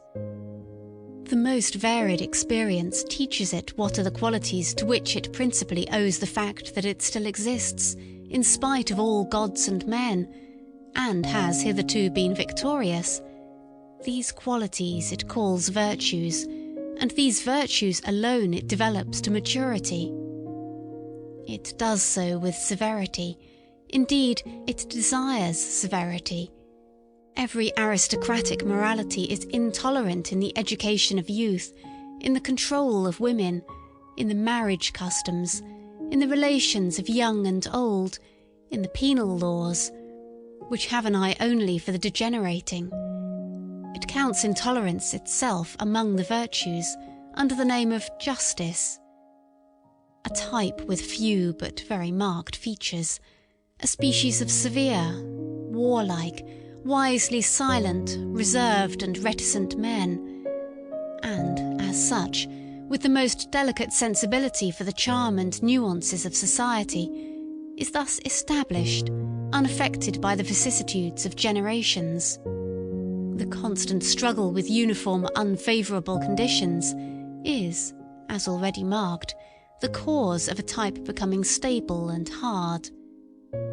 Finally, however, a happy state of things results, the enormous tension is relaxed, there are perhaps no more enemies among the neighbouring peoples, and the means of life, even of the enjoyment of life, are present in superabundance. With one stroke the bond and constraint of the old discipline severs. It is no longer regarded as necessary, as a condition of existence. If it would continue, it can only do so as a form of luxury, as an archaising taste. Variations, whether they be deviations into the higher, finer and rarer, or deteriorations and monstrosities, appear suddenly on the scene in the greatest exuberance and splendour. The individual dares to be individual and detach himself. At this turning point of history, there manifest themselves, side by side and often mixed and entangled together, a magnificent, manifold, virgin forest-like upgrowth and upstriving, a kind of tropical tempo in the rivalry of growth, and an extraordinary decay and self-destruction, owing to the savagely opposing and seemingly exploding egoisms which strive with one another for sun and light, and can no longer assign any limit, restraint or forbearance for themselves by means of the hitherto existing morality. It was this morality itself which piled up the strength so enormously, which bent the bow in so threatening a manner. It is now out of date. It is getting out of date. The dangerous and disquieting point has been reached when the greater, more manifold, more comprehensive life is lived beyond the old morality. The individual stands out and is obliged to have recourse to his own law-giving, his own arts and artifices for self-preservation, self-elevation and self-deliverance. Nothing but new whys, nothing but new hows, no common formulas any longer, misunderstanding and disregard in league with each other, decay, deterioration, and the loftiest desires frightfully entangled, the genius of the race overflowing from all the cornucopias of good and bad, a portentous simultaneousness of spring and autumn, full of new charms and mysteries peculiar to the fresh, still inexhausted, still unwearied corruption. Danger is again present, the mother of morality, great danger. This time shifted into the individual, into the neighbour and friend, into the street, into their own child, into their own heart, into all the most personal and secret recesses of their desires and volitions. What will the moral philosophers who appear at this time have to preach? They discover, these sharp onlookers and loafers, that the end is quickly approaching, that everything around them decays and produces decay, that nothing will endure until the day after tomorrow, except one species of man, the incurably mediocre. The mediocre alone have a prospect of continuing and propagating themselves. They will be the men of the future, the sole survivors. Be like them, become mediocre, is now the only morality which still has a significance, which still obtains a hearing. But it is difficult to preach this morality of mediocrity. It can never avow what it is and what it desires. It has to talk of moderation and dignity and duty and brotherly love. It will have difficulty in concealing its irony. 263. There is an instinct for rank, which, more than anything else, is already the sign of a high rank. There is a delight in the nuances of reverence, which leads one to infer noble origin and habits. The refinement, goodness, and loftiness of a soul are put to a perilous test when something passes by that is of the highest rank, but is not yet protected by the awe of authority from obtrusive touches and incivilities. Something that goes its way like a living touchstone, undistinguished, undiscovered and tentative, perhaps voluntarily veiled and disguised. He whose task and practice it is to investigate souls will avail himself of many varieties of this very art to determine the ultimate value of a soul, the unalterable, innate order of rank to which it belongs. He will test it by its instinct for reverence. Différence engendre haine. The vulgarity of many a nature spurts up suddenly, like dirty water, when any holy vessel, any jewel from closed shrines, any book bearing the marks of great destiny, is brought before it. While, on the other hand, there is an involuntary silence, a hesitation of the eye, a cessation of all gestures, by which it is indicated that a soul feels the nearness of what is worthiest of respect. The way in which, on the whole, the reverence for the Bible has hitherto been maintained in Europe is perhaps the best example of discipline and refinement of manners which Europe owes to Christianity. Books of such profoundness and supreme significance require for their protection an external tyranny of authority, in order to acquire the period of thousands of years which is necessary to exhaust and unriddle them.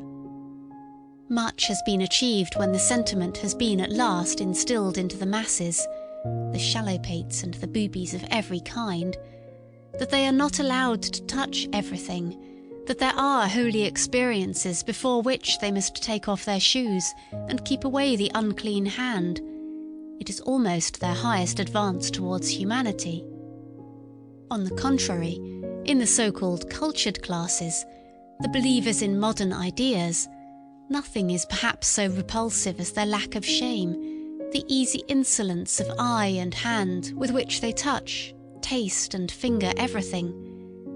And it is possible that even yet there is more relative nobility of taste and more tact for reverence among the people, among the lower classes of the people, especially among peasants, than among the newspaper-reading demimonde of intellect, the cultured class.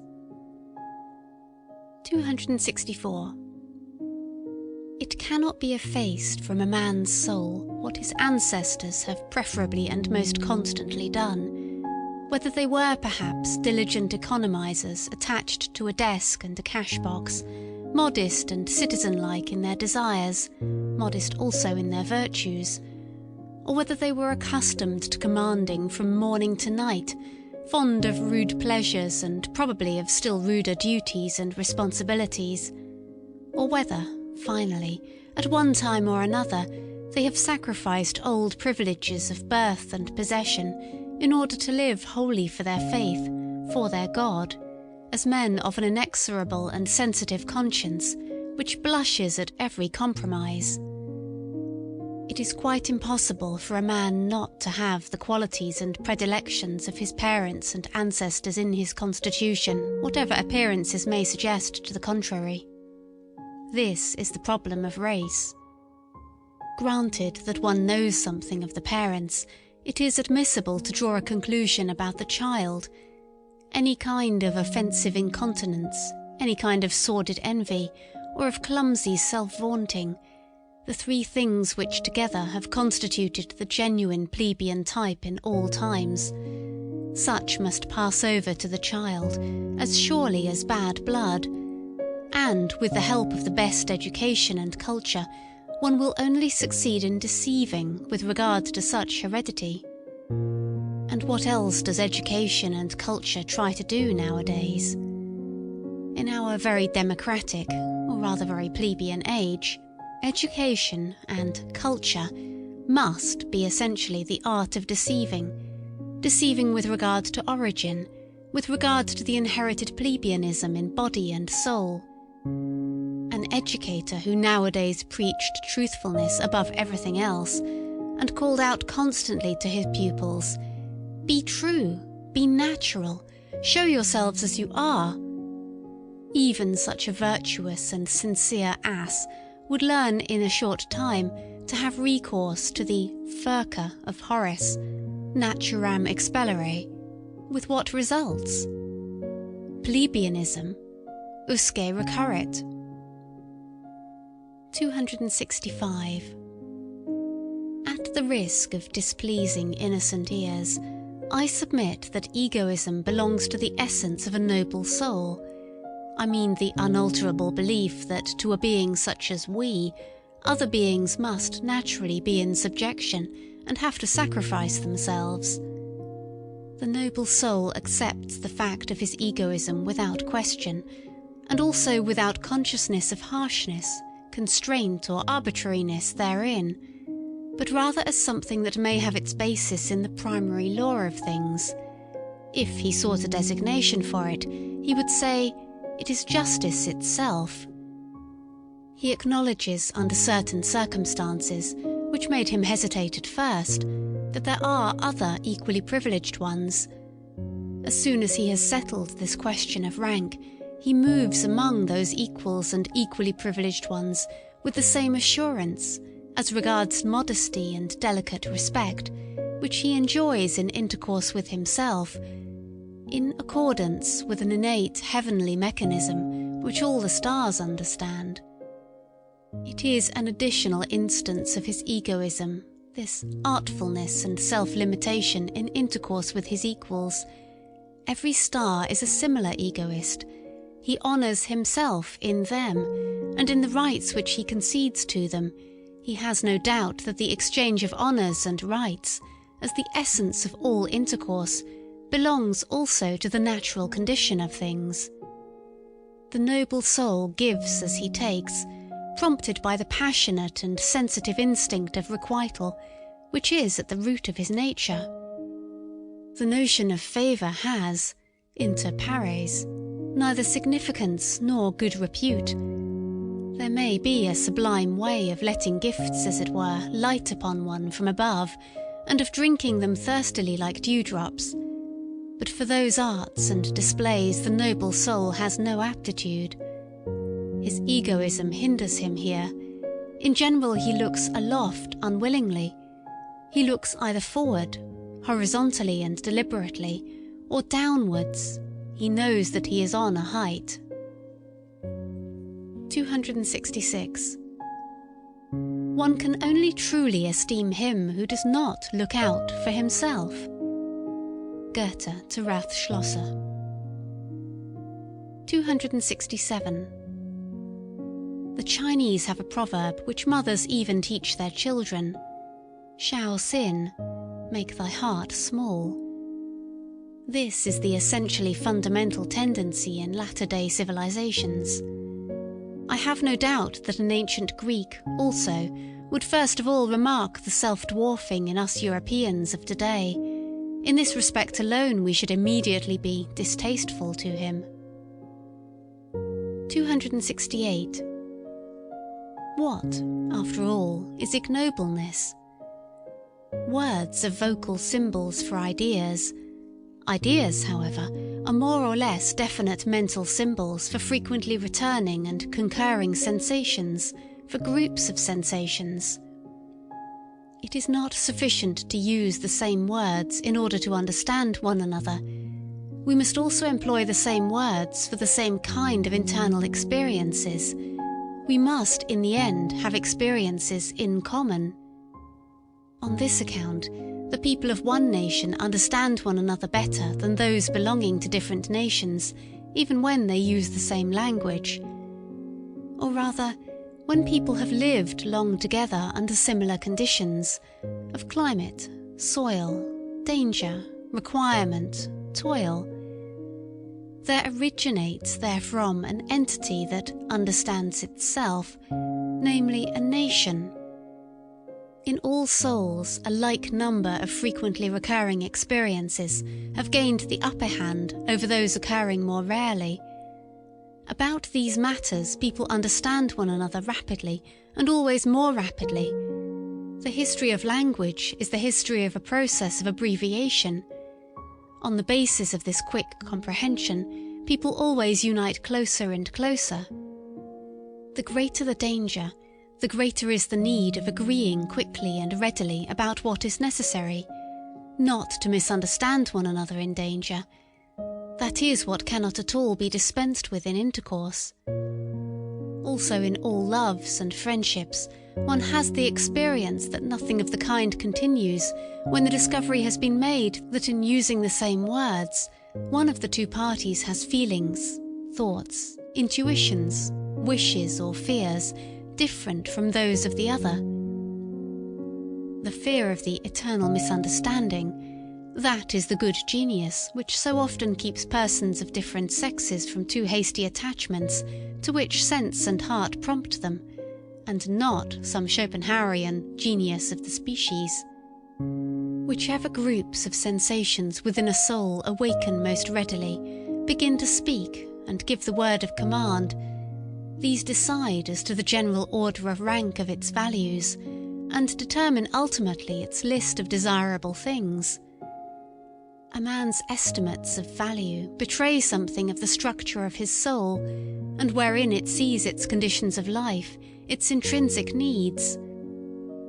Supposing now that necessity has from all time drawn together only such men as could express similar requirements and similar experiences by similar symbols, it results, on the whole, that the easy communicability of need, which implies ultimately the undergoing only of average and common experiences, must have been the most potent of all the forces which have hitherto operated upon mankind. The more similar, the more ordinary people have always had and are still having the advantage. The more select, more refined, more unique, and difficultly comprehensible are liable to stand alone. They succumb to accidents in their isolation and seldom propagate themselves.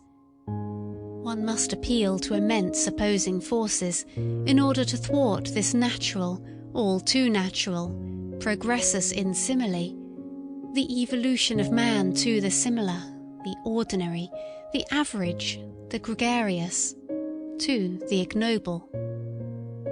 End of Chapter 9, Part 1. Ninth Chapter, Part 2. 269.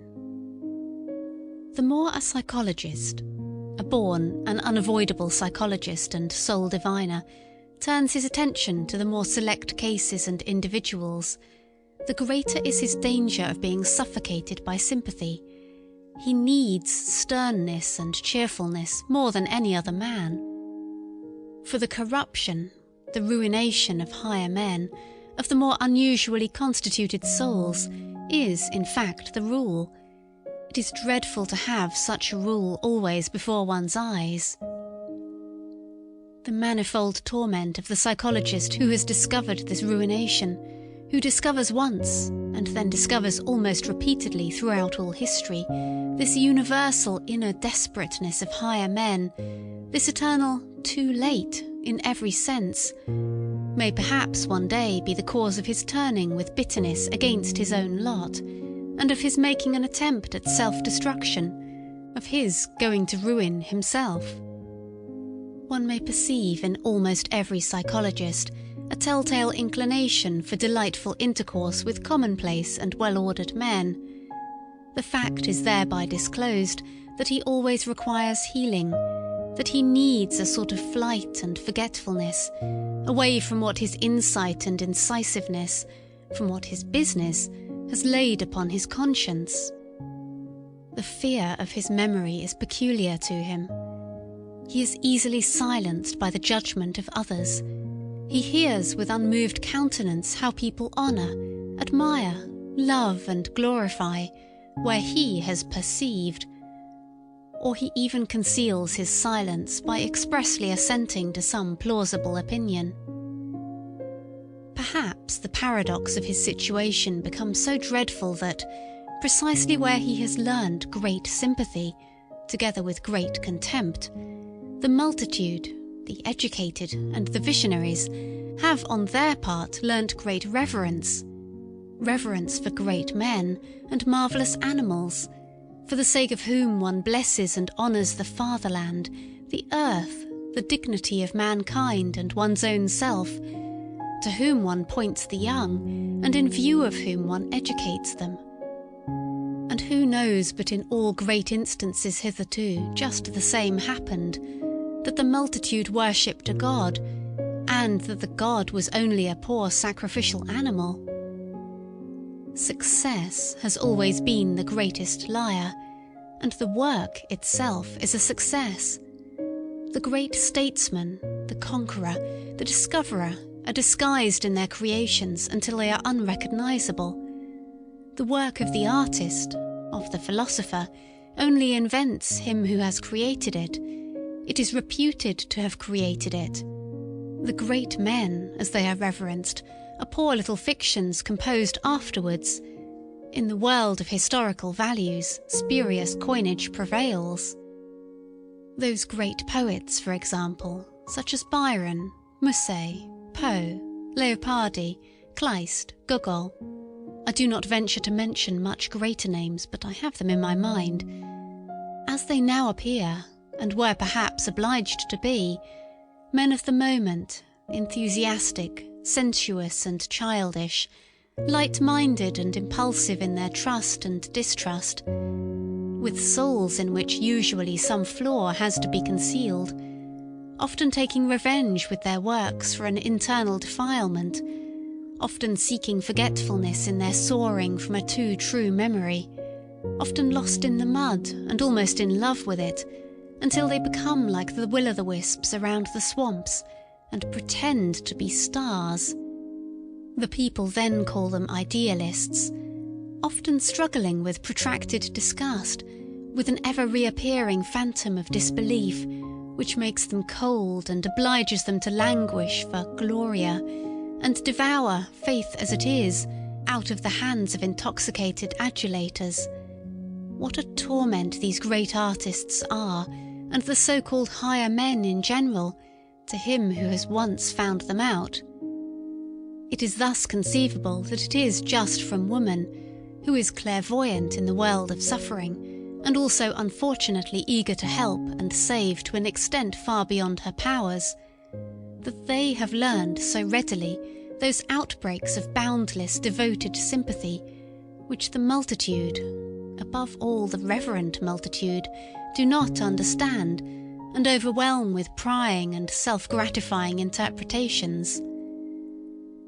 This sympathizing invariably deceives itself as to its power. Woman would like to believe that love can do everything. It is the superstition peculiar to her. Alas, he who knows the heart finds out how poor, helpless, pretentious and blundering even the best and deepest love is. He finds that it rather destroys than saves. It is possible that under the holy fable and travesty of the life of Jesus, there is hidden one of the most painful cases of the martyrdom of knowledge about love, the martyrdom of the most innocent and most craving heart, that never had enough of any human love, that demanded love, that demanded inexorably and frantically to be loved and nothing else, with terrible outbursts against those who refused him their love. The story of a poor soul insatiated and insatiable in love, that had to invent hell to send thither those who would not love him, and that at last, enlightened about human love, had to invent a God who is entire love, entire capacity for love, who takes pity on human love because it is so paltry, so ignorant. He who has such sentiments, he who has such knowledge about love, seeks for death. But why should one deal with such painful matters? Provided, of course, that one is not obliged to do so. 270. The intellectual haughtiness and loathing of every man who has suffered deeply, it almost determines the order of rank, how deeply men can suffer. The chilling certainty with which he is thoroughly imbued and coloured, that by virtue of his suffering he knows more than the shrewdest and wisest can ever know, that he has been familiar with, and at home in, many distant, dreadful worlds of which you know nothing. This silent, intellectual haughtiness of the sufferer, this pride of the elect of knowledge, of the initiated, of the almost sacrificed, finds all forms of disguise necessary to protect itself from contact with officious and sympathizing hands, and in general from all that is not its equal in suffering. Profound suffering makes noble, it separates. One of the most refined forms of disguise is Epicurism, along with a certain ostentatious boldness of taste, which takes suffering lightly, and puts itself on the defensive against all that is sorrowful and profound. There are gay men who make use of gaiety, because they are misunderstood on account of it. They wish to be misunderstood. There are scientific minds who make use of science, because it gives a gay appearance, and because scientificalness leads to the conclusion that a person is superficial. They wish to mislead to a false conclusion. There are free, insolent minds which would fain conceal and deny that they are broken, proud, incurable hearts. The cynicism of Hamlet, the case of Galliani. And occasionally folly itself is the mask of an unfortunate over-assured knowledge, from which it follows that it is the part of a more refined humanity to have reverence for the mask, and not to make use of psychology and curiosity in the wrong place. 271. That which separates two men most profoundly is a different sense and grade of purity. What does it matter about all their honesty and reciprocal usefulness? What does it matter about all their mutual goodwill? The fact still remains. They cannot smell each other. The highest instinct for purity places him who is affected with it in the most extraordinary and dangerous isolation, as a saint, for it is just holiness, the highest spiritualization of the indistinct in question. Any kind of cognizance of an indescribable excess in the joy of the bath, any kind of ardour or thirst which perpetually impels the soul out of night into the morning, and out of gloom, out of affliction, into clearness, brightness, depth and refinement. Just as much as such a tendency distinguishes, it is a noble tendency, it also separates. The pity of the saint is pity for the filth of the human, all too human. And there are grades and heights where pity itself is regarded by him as impurity, as filth. 272. Signs of nobility. Never to think of lowering our duties to the rank of duties for everybody, to be unwilling to renounce or to share our responsibilities, to count our prerogatives and the exercise of them among our duties. 273. A who strives after great things looks upon everyone whom he encounters on his way either as a means of advance, or a delay and hindrance, or as a temporary resting place. His peculiar lofty bounty to his fellow men is only possible when he attains his elevation and dominates. Impatience and the consciousness of being always condemned to comedy up to that time, for even strife is a comedy and conceals the end, as every means does, spoil all intercourse for him. This kind of man is acquainted with solitude, and what is most poisonous in it. 274. The problem of those who wait. Happy chances are necessary, and many incalculable elements, in order that a higher man, in whom the solution of a problem is dormant, may yet take action, or break forth, as one might say, at the right moment.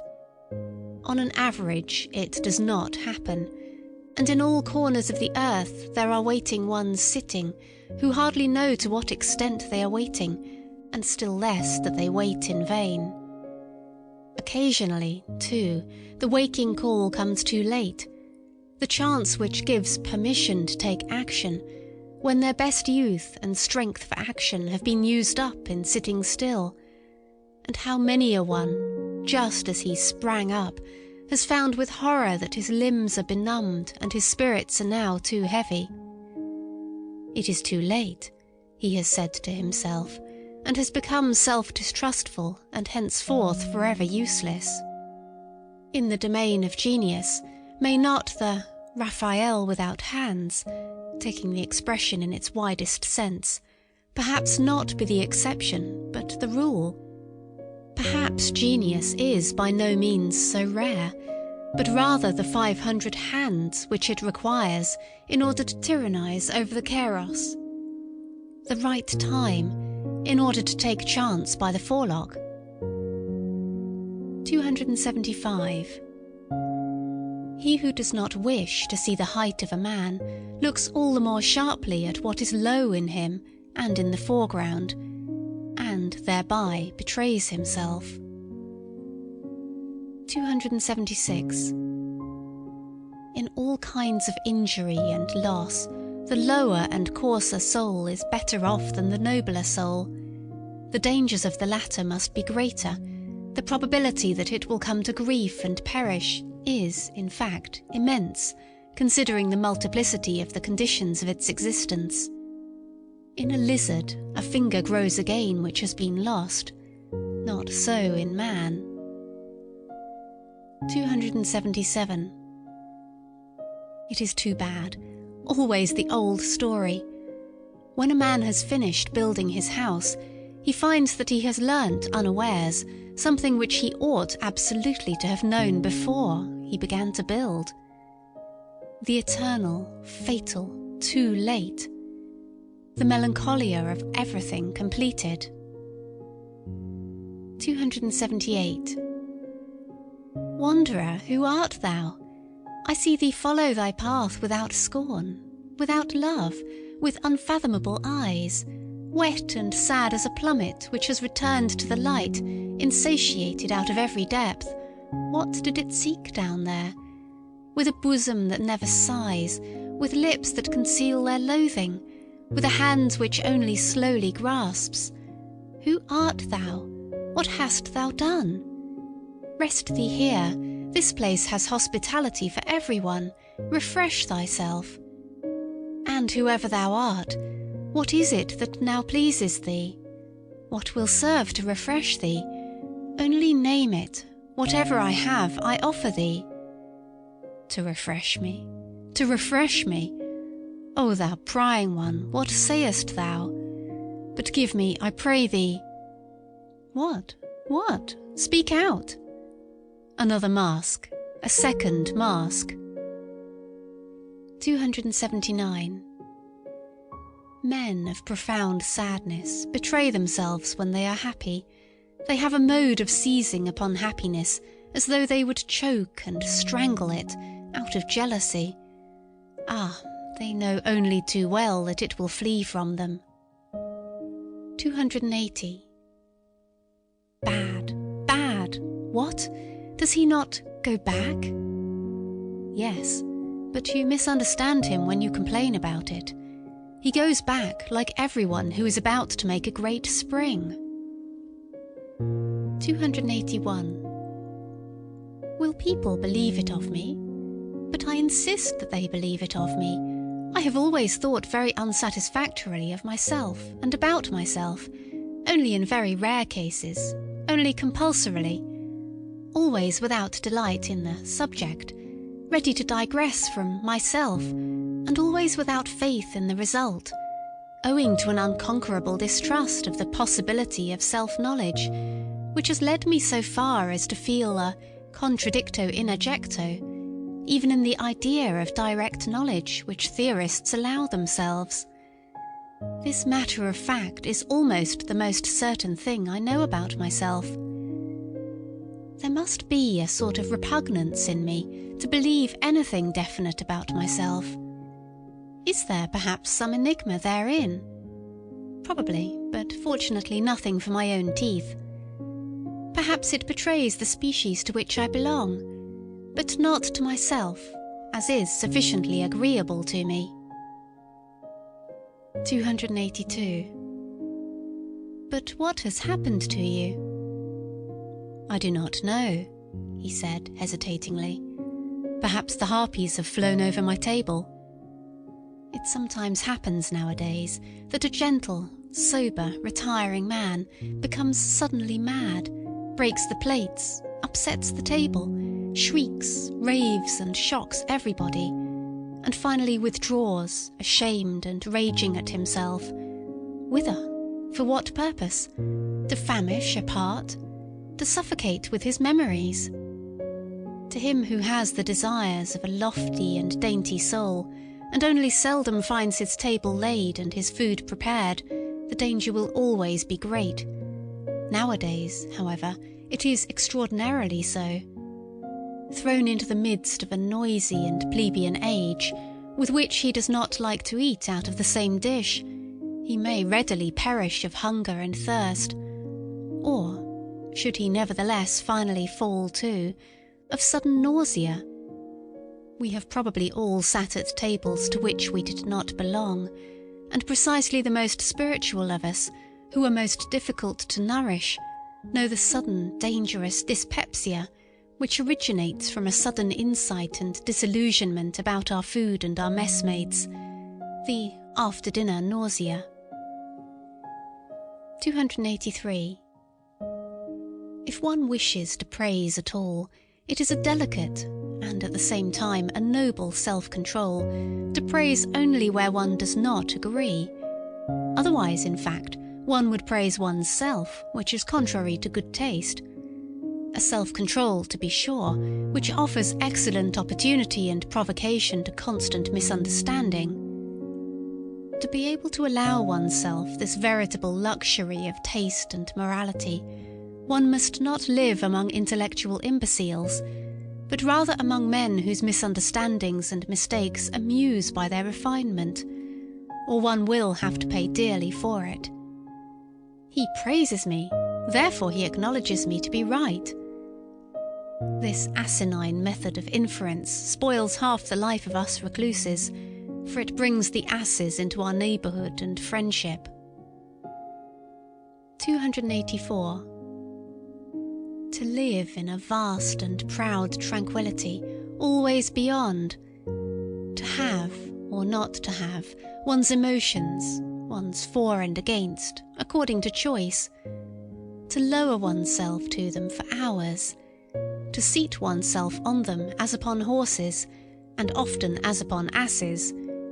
For one must know how to make use of their stupidity as well as of their fire. To conserve one's 300 foregrounds, also one's black spectacles, for there are circumstances when nobody must look into our eyes, still less into our motives. And to choose for company that roguish and cheerful vice, politeness. And to remain master of one's 4 virtues, courage, insight, sympathy and solitude. for solitude is a virtue with us, as a sublime bent and bias to purity, which divines that in the contact of man and man, in society, it must be unavoidably impure. All society makes one somehow, somewhere or sometime, commonplace. 285. The greatest events and thoughts. The greatest thoughts, however, are the greatest events, are longest in being comprehended. The generations which are contemporary with them do not experience such events, they live past them. Something happens there as in the realm of the stars. The light of the furthest stars is longest in reaching man, and before it has arrived man denies that there are stars there. How many centuries does a mind require to be understood? That is also a standard. One also makes a gradation of rank and an etiquette therewith, such as is necessary for mind and for star. 286. Here is the prospect free, the mind exalted. Footnote: Goethe's Faust, Part 2, Act 5, the words of Dr. Marianus. End footnote. But there is a reverse kind of man, who is also upon a height, and has also a free prospect, but looks downwards. 287. What is noble? What does the word noble still mean for us nowadays? How does the noble man betray himself?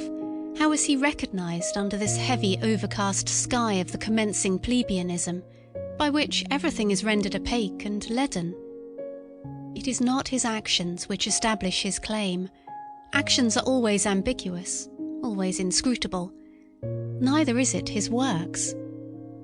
One finds nowadays, among artists and scholars, plenty of those who betray by their works that a profound longing for nobleness impels them. But this very need of nobleness is radically different from the needs of the noble soul itself, and is, in fact, the eloquent and dangerous sign of the lack thereof. It is not the works, but the belief which is here decisive, and determines the order of rank. To employ once more an old religious formula, with a new and deeper meaning, it is some fundamental certainty which a noble soul has about itself, something which is not to be sought, is not to be found, and perhaps also is not to be lost. The noble soul has reverence for itself. 288. There are men who are unavoidably intellectual. Let them turn and twist themselves as they will, and hold their hands before their treacherous eyes, as though the hand were not a betrayer. It always comes out at last that they have something which they hide, namely intellect. One of the subtlest means of deceiving, at least as long as possible, and of successfully representing oneself to be stupider than one really is, which in everyday life is often as desirable as an umbrella, is called enthusiasm, including what belongs to it, for instance, virtue. For, as Galiani said, who was obliged to know it, vertu et enthousiasme. 289. In the writings of a recluse, one always hears something of the echo of the wilderness, something of the murmuring tones and timid vigilance of solitude. In his strongest words, even in his cry itself, there sounds a new and more dangerous kind of silence, of concealment. He who has sat day and night, from year's end to year's end, alone with his soul in familiar discord and discourse, he who has become a cave-bear or a treasure-seeker, or a treasure-guardian and dragon in his cave, it may be a labyrinth, but can also be a gold mine. His ideas themselves eventually acquire a twilight colour of their own, and an odour, as much of the depth as of the mould, something uncommunicative and repulsive, which blows chilly upon every passer-by. The recluse does not believe that a philosopher, supposing that a philosopher has always in the first place been a recluse, ever expressed his actual and ultimate opinions in books? Are not books written precisely to hide what is in us? Indeed, he will doubt whether a philosopher can have ultimate and actual opinions at all, whether behind every cave in him there is not, and must necessarily be, a still deeper cave, an ampler, stranger, richer world beyond the surface, an abyss behind every bottom, beneath every foundation. Every philosophy is a foreground philosophy.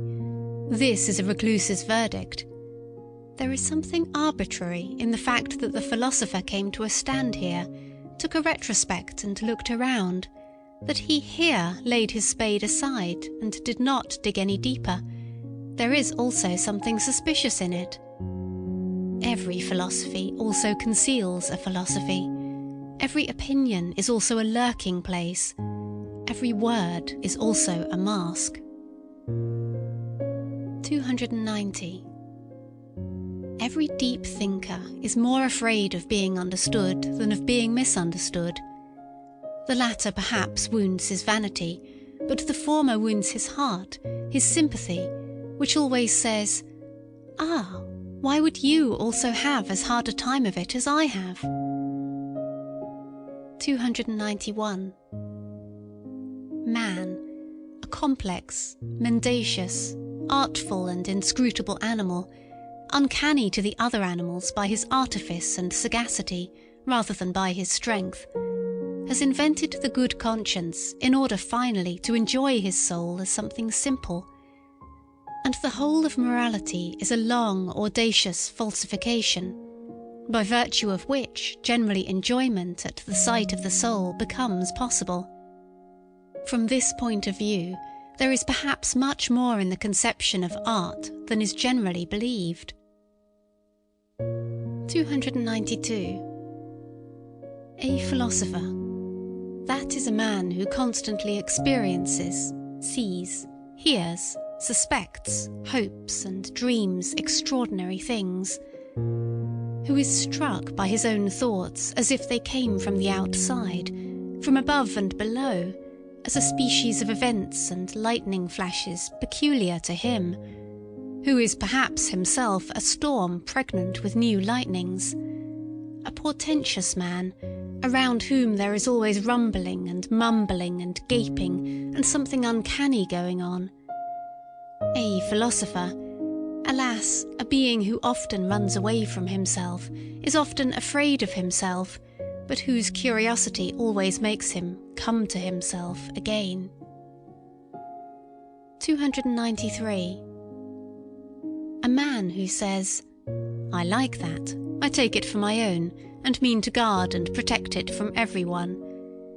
A man who can conduct a case, carry out a resolution, remain true to an opinion, keep hold of a woman, punish and overthrow insolence.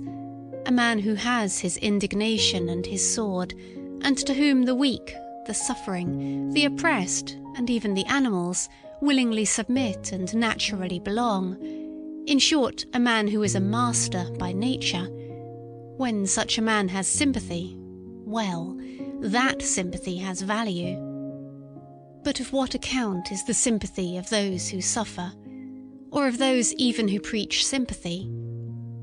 There is nowadays, throughout almost the whole of Europe, a sickly irritability and sensitiveness towards pain, and also a repulsive irrestrainableness in complaining, an effeminizing, which, with the aid of religion and philosophical nonsense, seeks to deck itself out as something superior. There is a regular cult of suffering.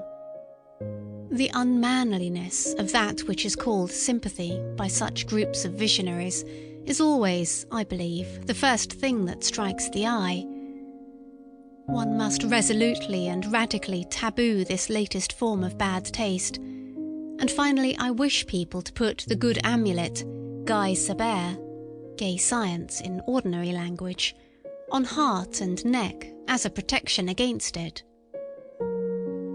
294. The Olympian vice. Despite the philosopher, who, as a genuine Englishman, tried to bring laughter into bad repute in all thinking minds.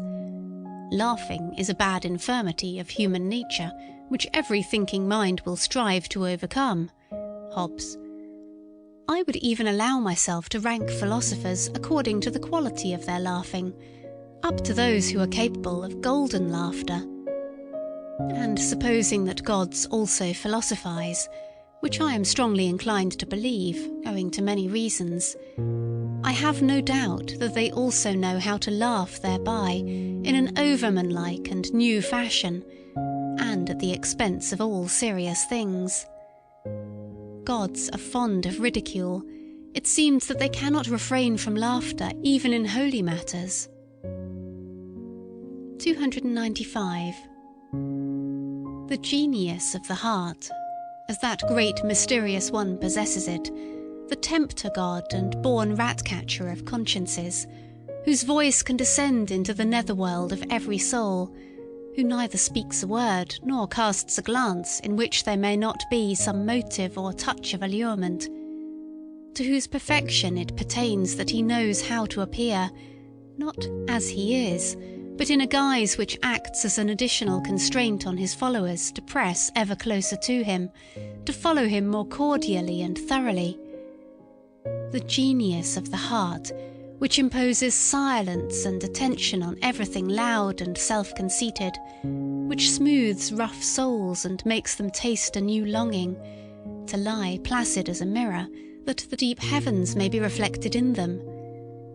The genius of the heart, which teaches the clumsy and too hasty hand to hesitate and to grasp more delicately, which scents the hidden and forgotten treasure, the drop of goodness and sweet spirituality under thick, dark ice, and is a divining rod for every grain of gold, long buried and imprisoned in mud and sand.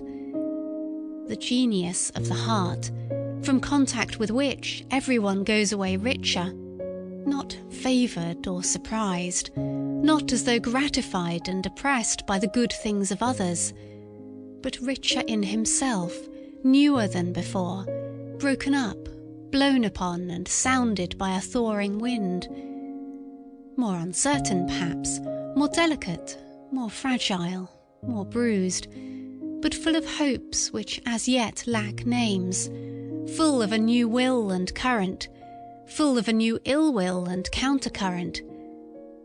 But what am I doing, my friends? Of whom am I talking to you? Have I forgotten myself so far that I have not even told you his name? Unless it be that you have already divined of your own accord who this questionable God and Spirit is that wishes to be praised in such a manner. For, as it happens to everyone who from childhood onward has always been on his legs and in foreign lands, I have also encountered on my path many strange and dangerous spirits. Above all, however, and again, the one of whom I have just spoken, in fact, no less a personage than the god Dionysius, the great equivocator and tempter, to whom, as you know, I once offered in all secrecy and reverence my first fruits. The last, as it seems to me, who has offered a sacrifice to him, for I have found no one who could understand what I was then doing. In the meantime, however, I have learned much, far too much, about the philosophy of this god, and, as I said, from mouth to mouth, I, the last disciple and initiate of the god Dionysius, and perhaps I might at last begin to give you, my friends, as far as I am allowed, a little taste of this philosophy. In a hushed voice, as is but seemly, for it has to do with much that is secret, new, strange, wonderful and uncanny. The very fact that Dionysius is a philosopher, and that therefore gods also philosophize, seems to me a novelty which is not uninsnaring, and might perhaps arouse suspicion precisely amongst philosophers. Amongst you, my friends, there is less to be said against it, except that it comes too late and not at the right time. For, as it has been disclosed to me, you are loath nowadays to believe in God and gods. It may happen, too, that in the frankness of my story I must go further than is agreeable to the strict usages of your ears. Certainly the God in question went further, very much further, in such dialogues, and was always many paces ahead of me. Indeed, if it were allowed, I should have to give him, according to human usage, fine ceremonious titles of lustre and merit. I should have to extol his courage as investigator and discoverer, his fearless honesty, truthfulness, and love of wisdom. But such a God does not know what to do with all that respectable trumpery and pomp. "Keep that," he would say, "for thyself and those like thee, and whoever else require it. I have no reason to cover my nakedness." One suspects that this kind of divinity and philosopher perhaps lacks shame. He once said, "Under certain circumstances I love mankind," and referred thereby to Ariadne, who was present.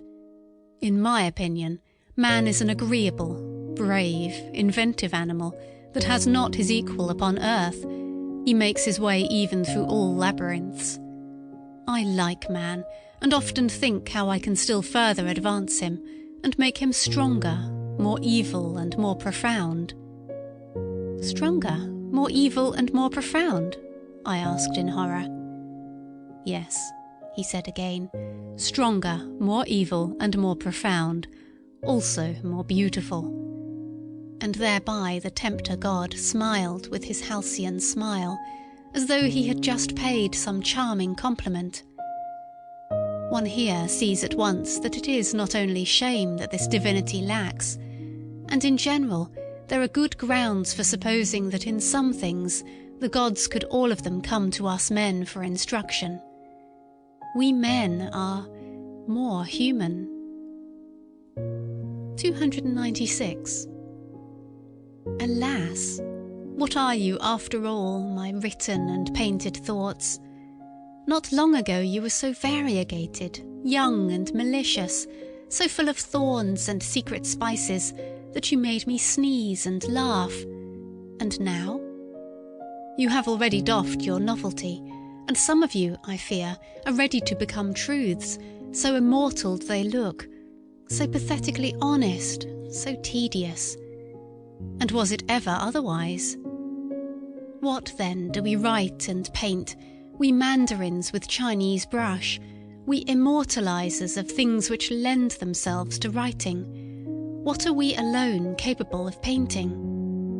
Alas, only that which is just about to fade and begins to lose its odour. Alas, only exhausted and departing storms and belated yellow sentiments.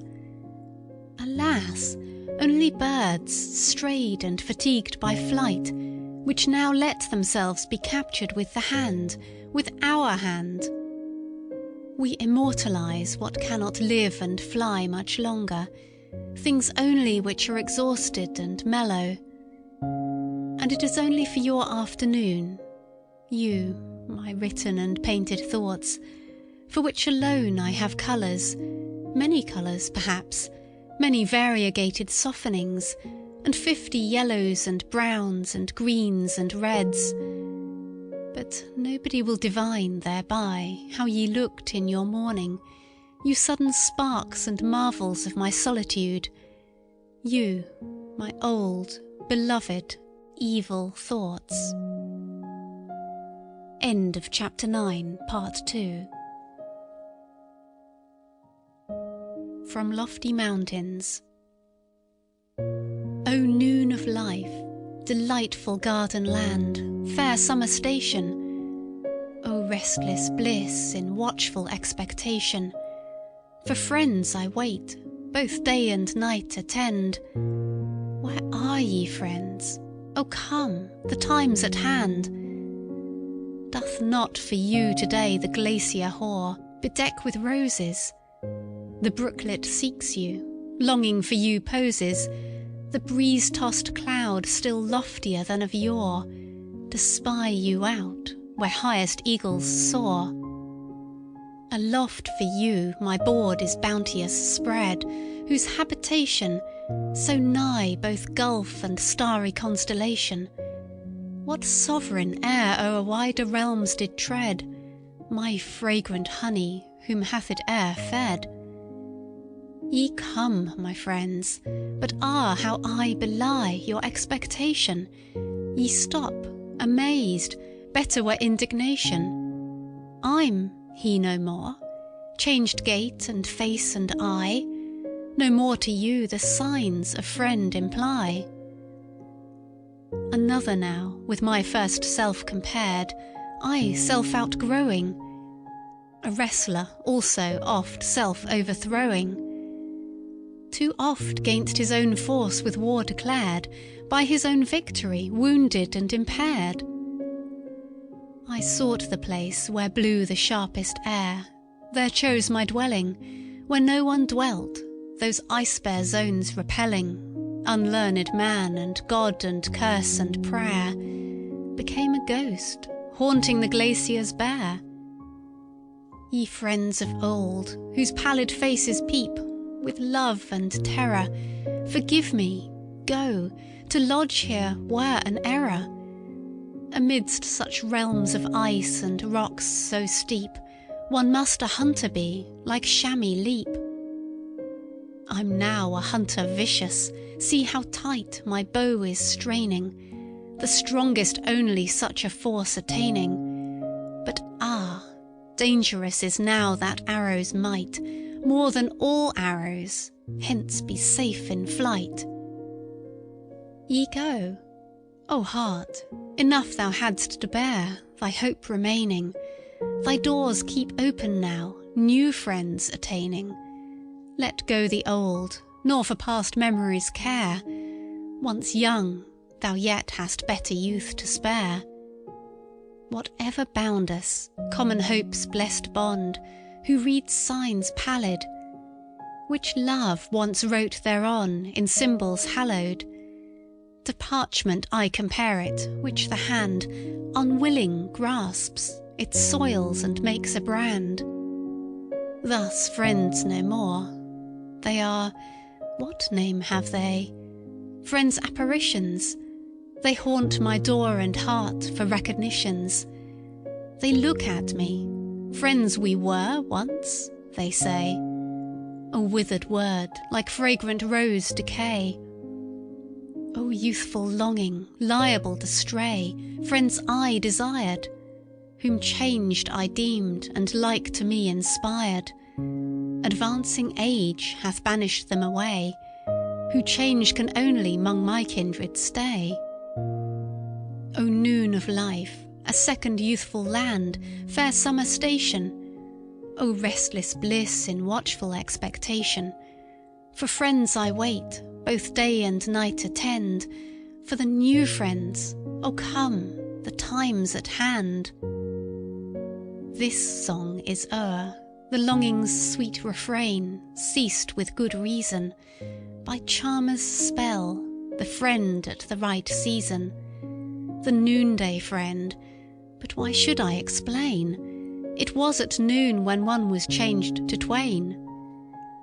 We celebrate, now sure of conquering might, the grandest lustre. The guest of guests arrived, friend Zarathustra. The world now smiles, rent is the veil of night, the marriage of the darkness and the light. End of Epode. End of Beyond Good and Evil, Prelude to a Philosophy of the Future by Friedrich Nietzsche,